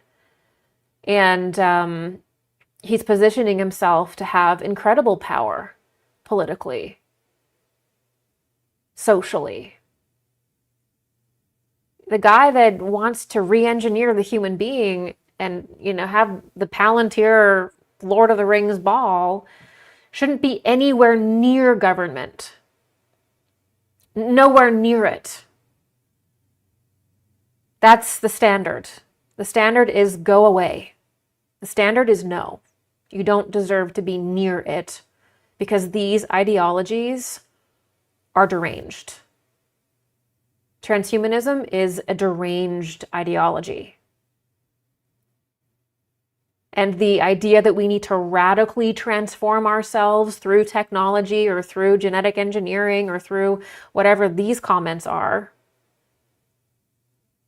I want more than cross-dressing. This is ridiculous. We don't need this. How many people are in the world? Billions of people in the world? And this is the guy? These are the people? No. We can find better. But we have to be the ones that say no. Not today, Ahriman. All right, Greg, I agree. AI is anti-intelligence. The more you use it, the less there is of you. It just can create atrophy. I mean, I think that you can use AI. I think it can speed up research. I think there's components of it that can be creative. I think the image creation is pretty cool. But when you start to think of it like it is a friend, a psychiatrist, a spiritual guide, now you're starting to personify something that doesn't have a soul. You're starting to apply human qualities or angelic qualities to something that doesn't have soul.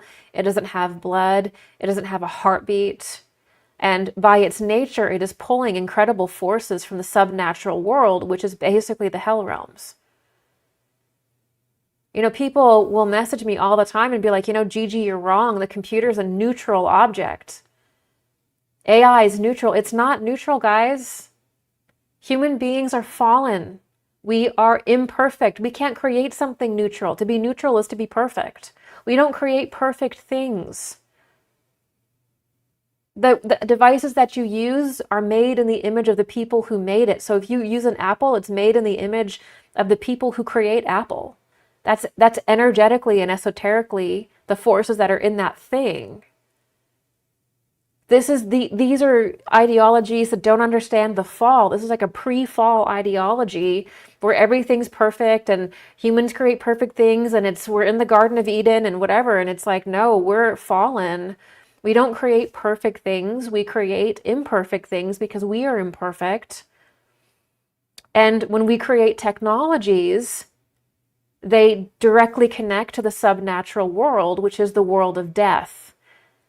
It's not that we can't use them, it's that we have to attune ourselves so that those forces don't develop in such a way that they cause disharmony in ourselves and the world. Because we're sort of like creating these things that are inhuman, that are not alive, but that have elemental forces in them, that have electricity, that have this kind of subnatural life in them, but not real life, not life like a human has, like an angel has. Trey's Myths and Tunes, great talk. I had no idea you were confronting the inverted fallen controllers this directly. Well, I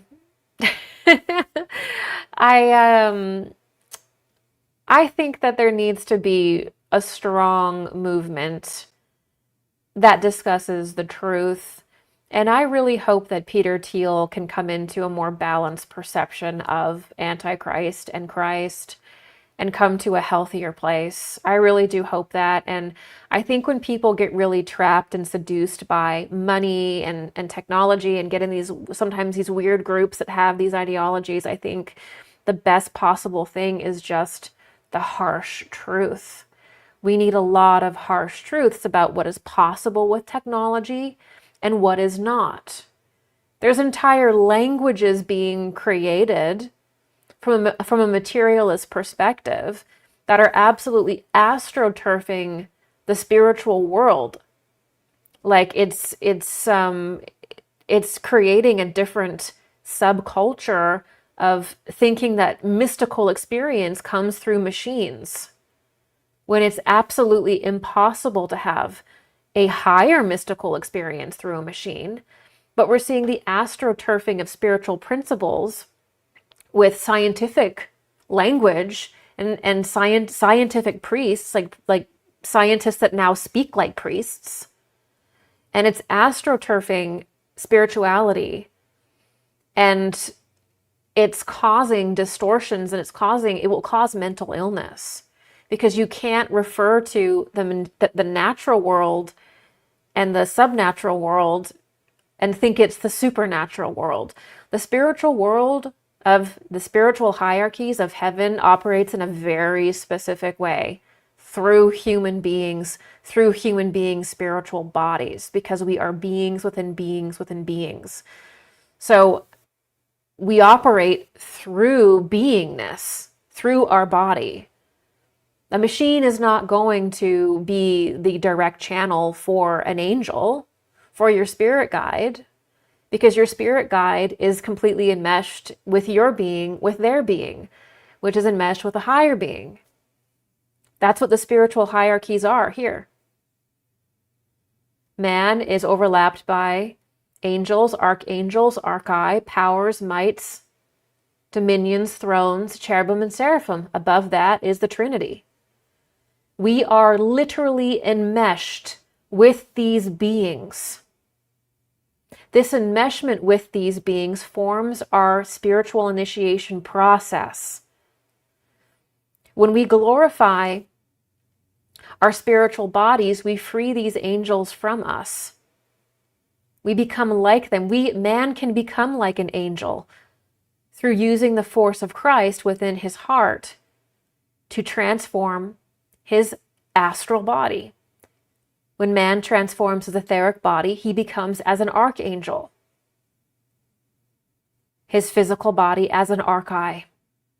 So we're looking at a very specific process of initiation, actually. A machine is not going to give you that. A machine is not going to glorify your astral body or your etheric body. It can't. It's literally something we created.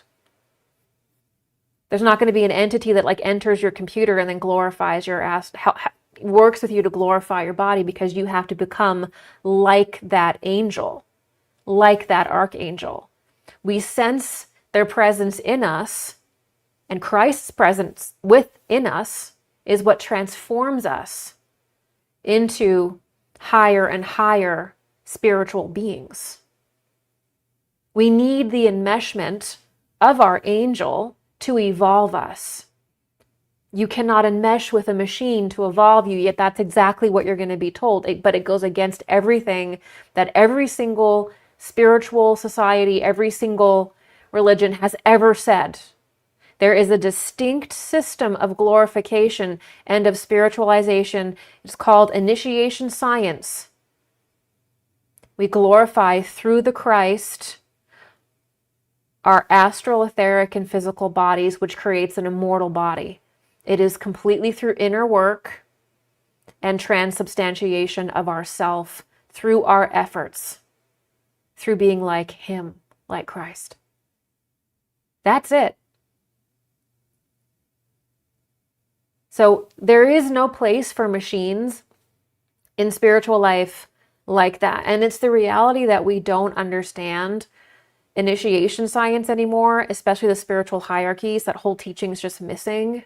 So it's like, we can talk about there being the immortal body, the resurrection body, but then we have to actually minutely know how that's established. Now, this was the degrees of initiation classically in the Christian mysteries. In Christian esoterica, the degrees are the degrees in which your spiritual bodies are transformed until your material body is completely a spiritual body. This is the resurrection mysteries. This was brought forward through the Christ and exists very strongly in the Christian world in its true form. This is the Christic initiation. This is what we need to focus on. Antichrist says, oh yeah, like your iPad is totally like a reflection of your angel. It's your angels talking to you. That's ridiculous. Spiritual entities overlap with us. They are one with us. And we use their actual presence to transform ourselves. We need to enmesh with them.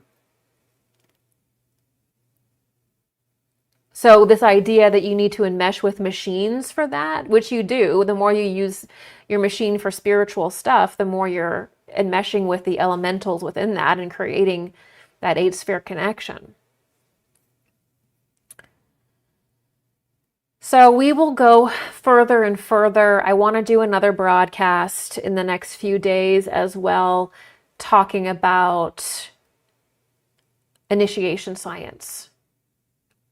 Because once we can really understand how we glorify ourselves, real initiation, then this crap path of transhumanism and the lies become very obvious. And so the more we get into really getting into that, the more clear it will become. A lot of love. Much is coming to the surface. Eyes open, no fear. We're evolving and we are the best tech there is. Exactly. We are the best tech there is. And this is not a fearful conversation. This is not fear-based. To be fear-based is to not talk about this at all. To be someone of fear is to not open up the hood and ask these tough questions. This kind of conversation is fearless. Confronting these topics, going so deeply into them, even though they're intimidating, even though we're superstitious, whatever, is necessary. Because we can do this together. We can do this together with one another. And the sooner we start, the better, the more effective it'll be. Danny, that's what I want, to be a good steward to the land, the flora, the fauna, and bring the bees back. I know, we need to bring the bees back. The bees are from Venus. We all know this. And I see so many, because we live in like the Appalachia region, and I always see these little farms that have these bees. And I think it's so sweet, and I love seeing that. There's a lot of like micro farms that have the bees around, and it's just lovely. Okay. This is from Anders. Steiner described materialistic electricity as dead light, I think. That sounds like Antichrist. I like tech progress, but it's like Lego bricks without spirituality. Yeah, Steiner describes electricity as coming from the subnatural world. So electricity is actually decaying light or dying light. The same thing is with magnetism. I think that is decaying. I think radioactivity is decaying chemical ether. Light is decaying light ether, and then magnetism is decaying the other ether. It's slipping my mind. So it's not that you can't use these things, but they do emerge from the subnatural world and will contain those forces unless you can match it with the same level of exaltation that you're pulling it from, essentially.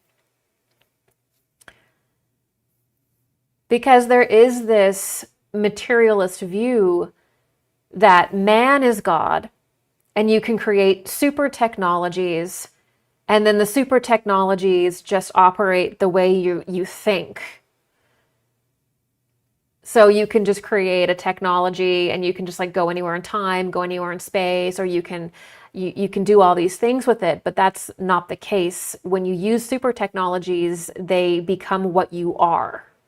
They literally bring forward into the world to an advanced degree what you are, what's inside of you. So if you don't have a very high level of initiation and you start messing around with super technologies and, this kind of stuff, you're bringing forward your spiritual equal and bringing them into the world.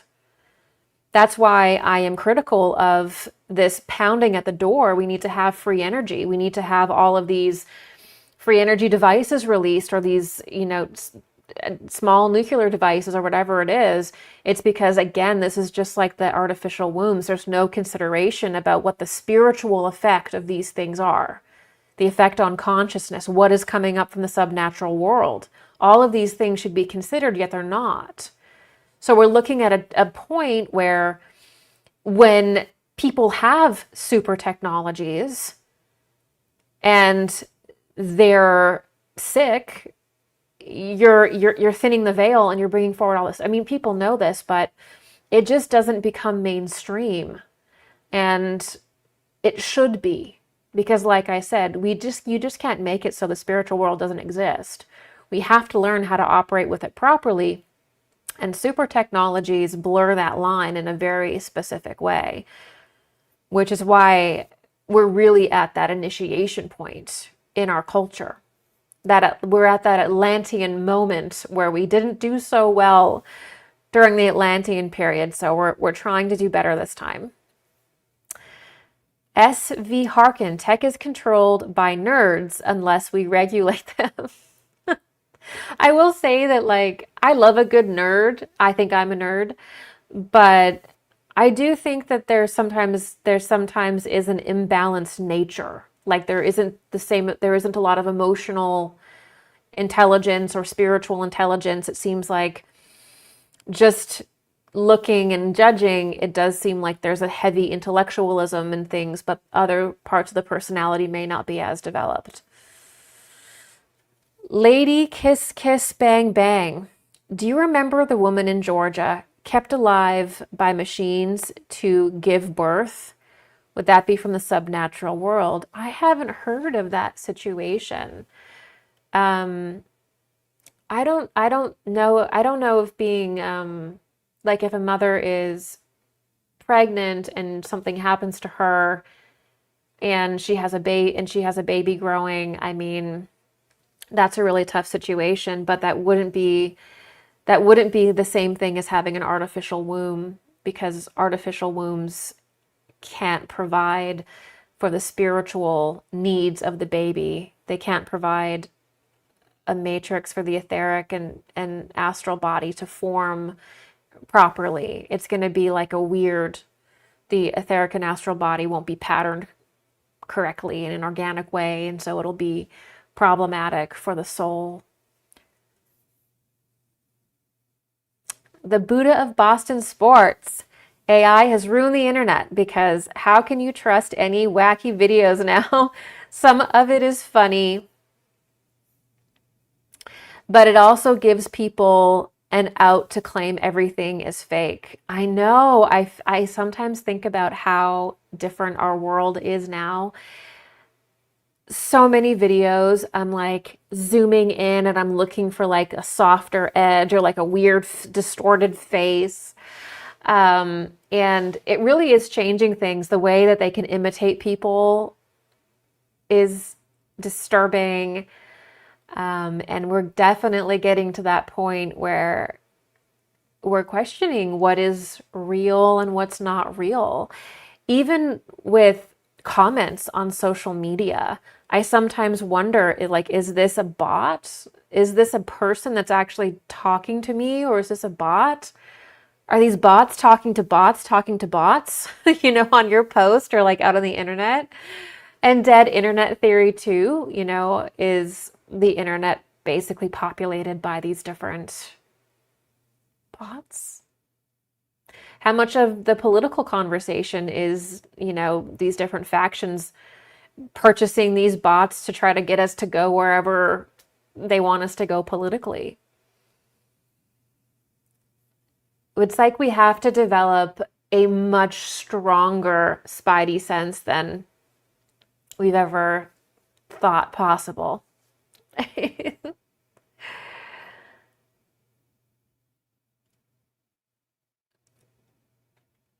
see how long. When technology is your driver's seat, the line is crossed. Great point. Yeah, like if you have like a knee replacement or hip replacement or like a pacemaker, okay, like for me, I don't think that you're a raging transhumanist.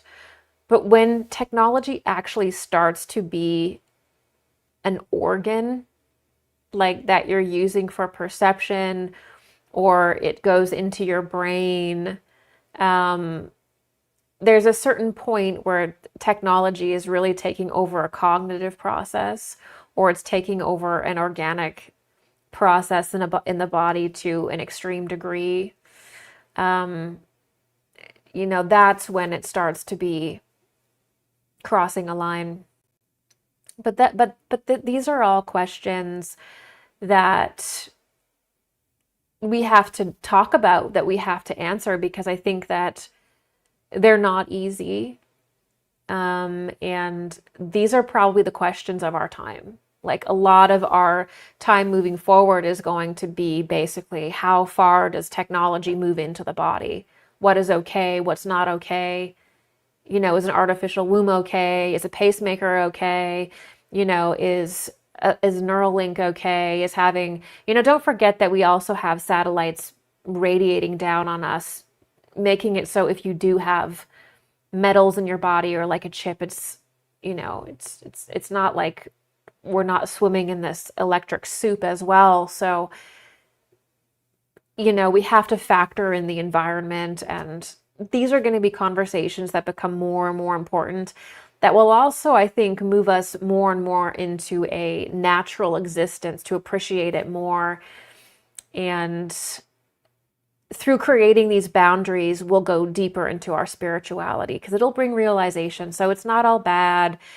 This is a necessary process we have to go through, that we're going to learn from, that's going to drive us closer to each other in a positive way, on those on the right path. It's going to drive us closer to God ultimately, because it's getting us to ask questions that like we would never have asked. Like, would we have cared about, the subnatural world and different things, about having to be careful with super tech? Like, would we ask these questions? And it's this introduction of this difficult time that gets us asking questions that are so important for our spiritual growth.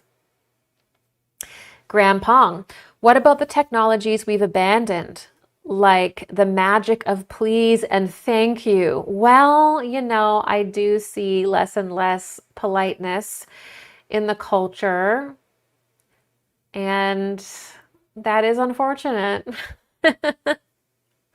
Remember, I keep seeing weird comments about Steiner not being a Christian, but was actually pagan. The push for transhumanism and to belittle Christ is real.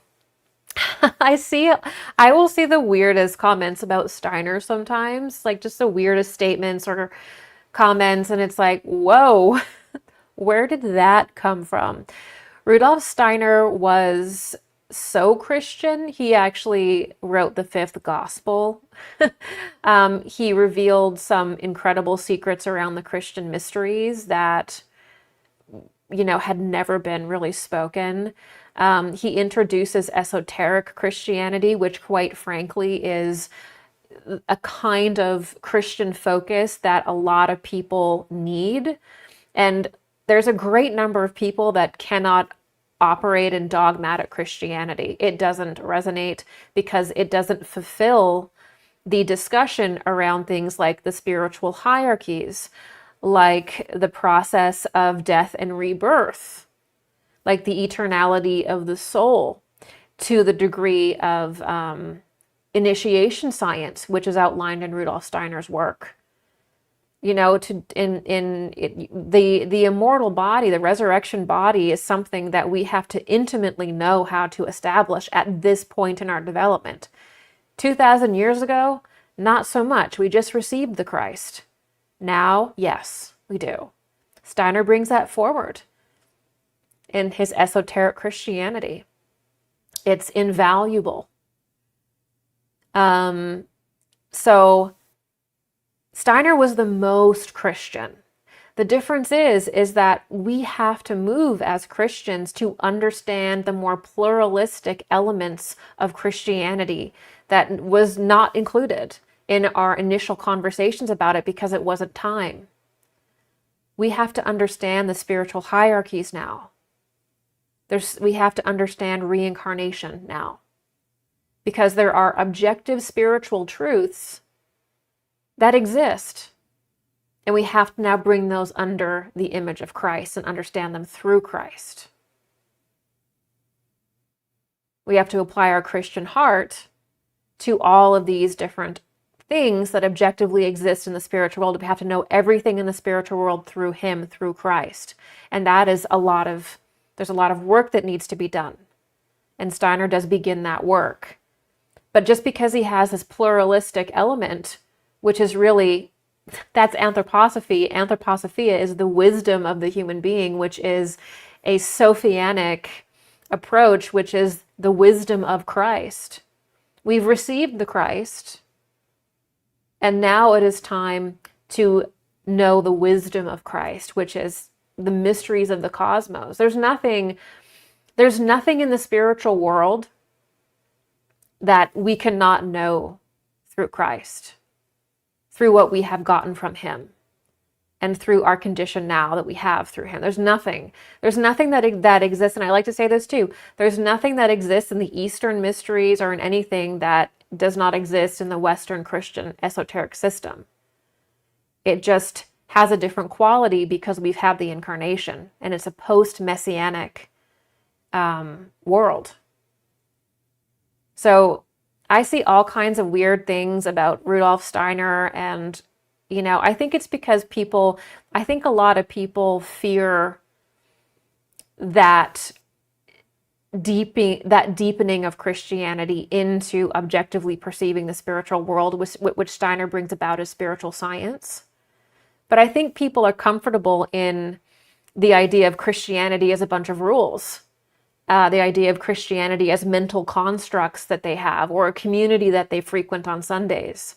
But the real purpose of spirituality is to be able to eventually transform your body into a spiritual body, which is the resurrection body, and be able to perceive the spiritual plane just as the natural plane. And we should have a spiritual science that's just as in depth as natural science is. And the only way we can do that rightfully in the right condition is through the Christ within. So there's a whole process that we have to engage with that Steiner brought forward, but people don't like that deeper integration of the Christ into humanity. They don't like that wisdom of the Christ coming forward because it basically replaces and gets rid of a lot of really degenerate old stuff that doesn't serve humanity, because now we have this higher truth about it. And that means we're not getting these warring sides like dogmatic Christians versus this or that. It's like, no, you can enter into any topic from a Christian esoteric perspective. There's nothing that you can't explain when you understand it, even when you have spiritual sight. So this is that higher place that we're going to, that Rudolf Steiner objectively did bring forward.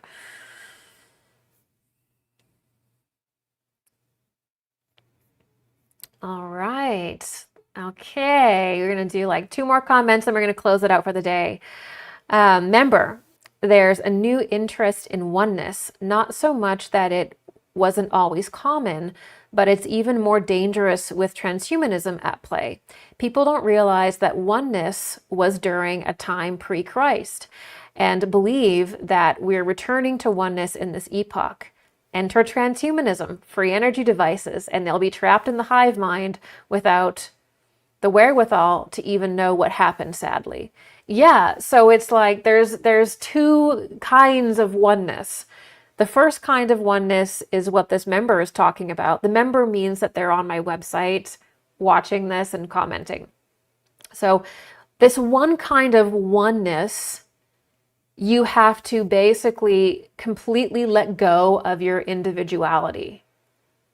shed it, be completely disassociated from your body, and then you return to oneness as nothingness, right?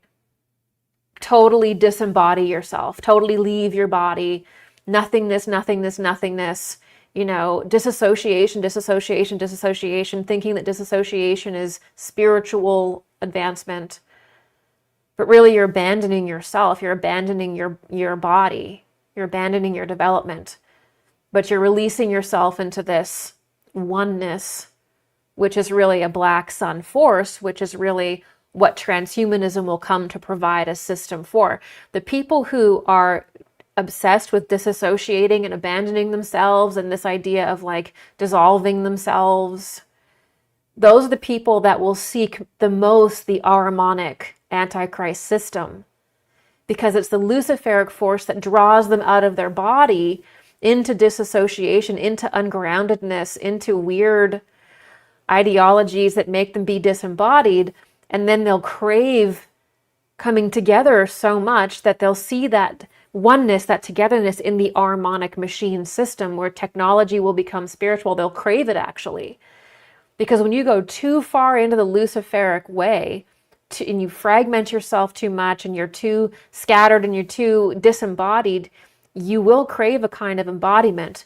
But being in your own body will be too painful because you haven't done any work, because you've disassociated too much and you've spiritually bypassed too much, that you'll get this other body, which is the Ahrimanic hive mind of transhumanism, where you can add things into the body and have, certain sensations and things without responsibility.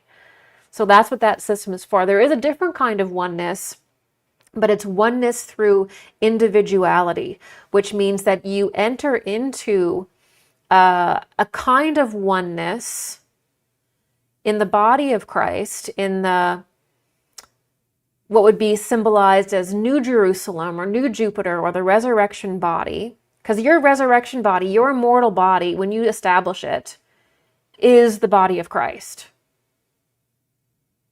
So that's what we are working our way up to in initiation science. When you are becoming initiated, you are eating of his body, you're becoming like him. And so when we do that, we actually enter into him, into his body. And our body becomes one with him, because our resurrection body, our immortal body, is his body, literally. It is him. So we come into a oneness within the Christ, okay, but we do not lose our individuality. So in this way, and this is why the Western esoteric system, the Christian esoteric system, is about embodiment, coming completely and totally into the body. There's other systems that are from an earlier time that are like this member is saying. It's about being disembodied. It's about being out of body. It's about constantly projecting yourself out of physicality into the spiritual world. The body is disgusting. The body is Maya. The body is illusion. Of course, not all Eastern systems think that, but that is one interpretation of it.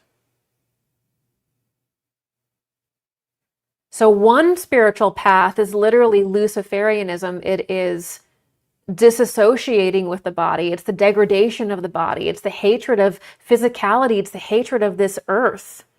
Why do you think everyone wants to be like an alien in a starseed? That's Luciferianism. They're better. They think they're better than the earth. They're special.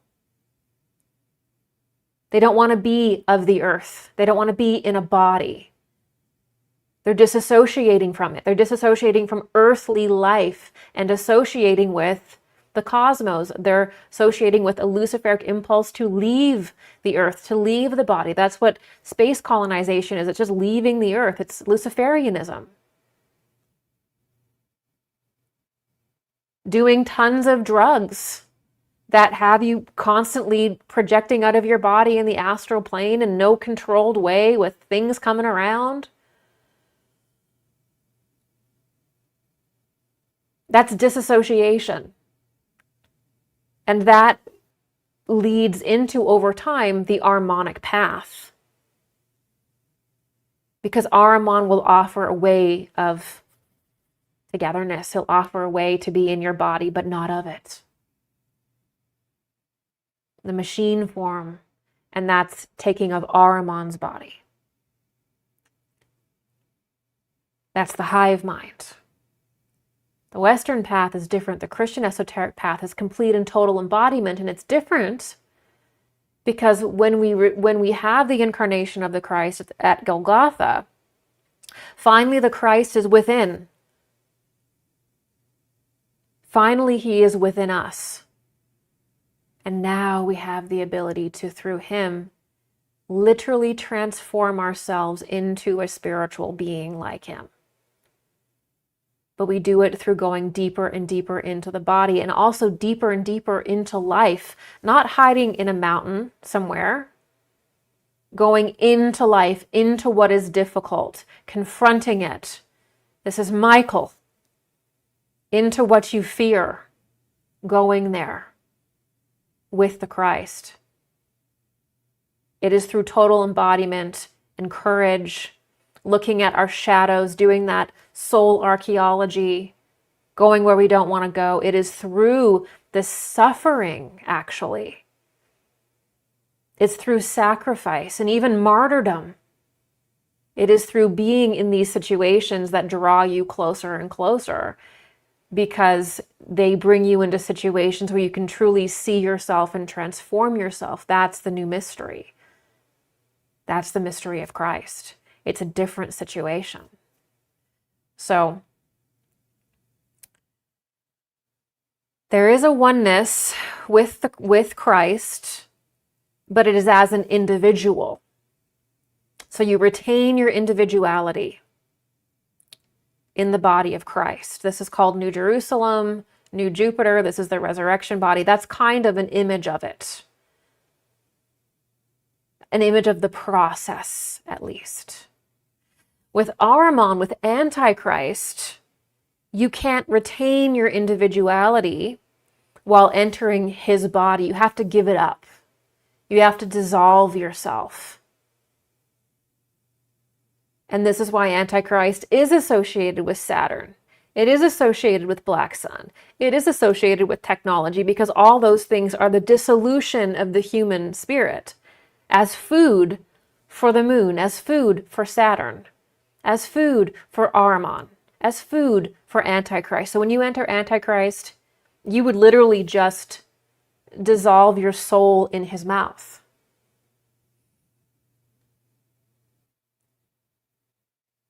Antichrist brings about the fragmentation, the disassociation of the human being into him. Christ brings about the entering in his body as an immortal human being, as an individual, but immortal. These are the two paths. All right, last comment, and then we'll do super chats, and then I'll be on my merry way. Doyle Wayne, great work. Keep it going. Yes, I will be doing another episode of Occulted. I'm going to get into, I think, the telepathy tapes. We're going to talk about remote viewing. We're going to talk about psychic ability and a little bit of technical details about psychic ability. If you do enjoy this work, please do consider supporting me. I don't take any sponsors. I am completely viewer supported. So please consider making a donation or go on over to my website and sign up to keep this work going.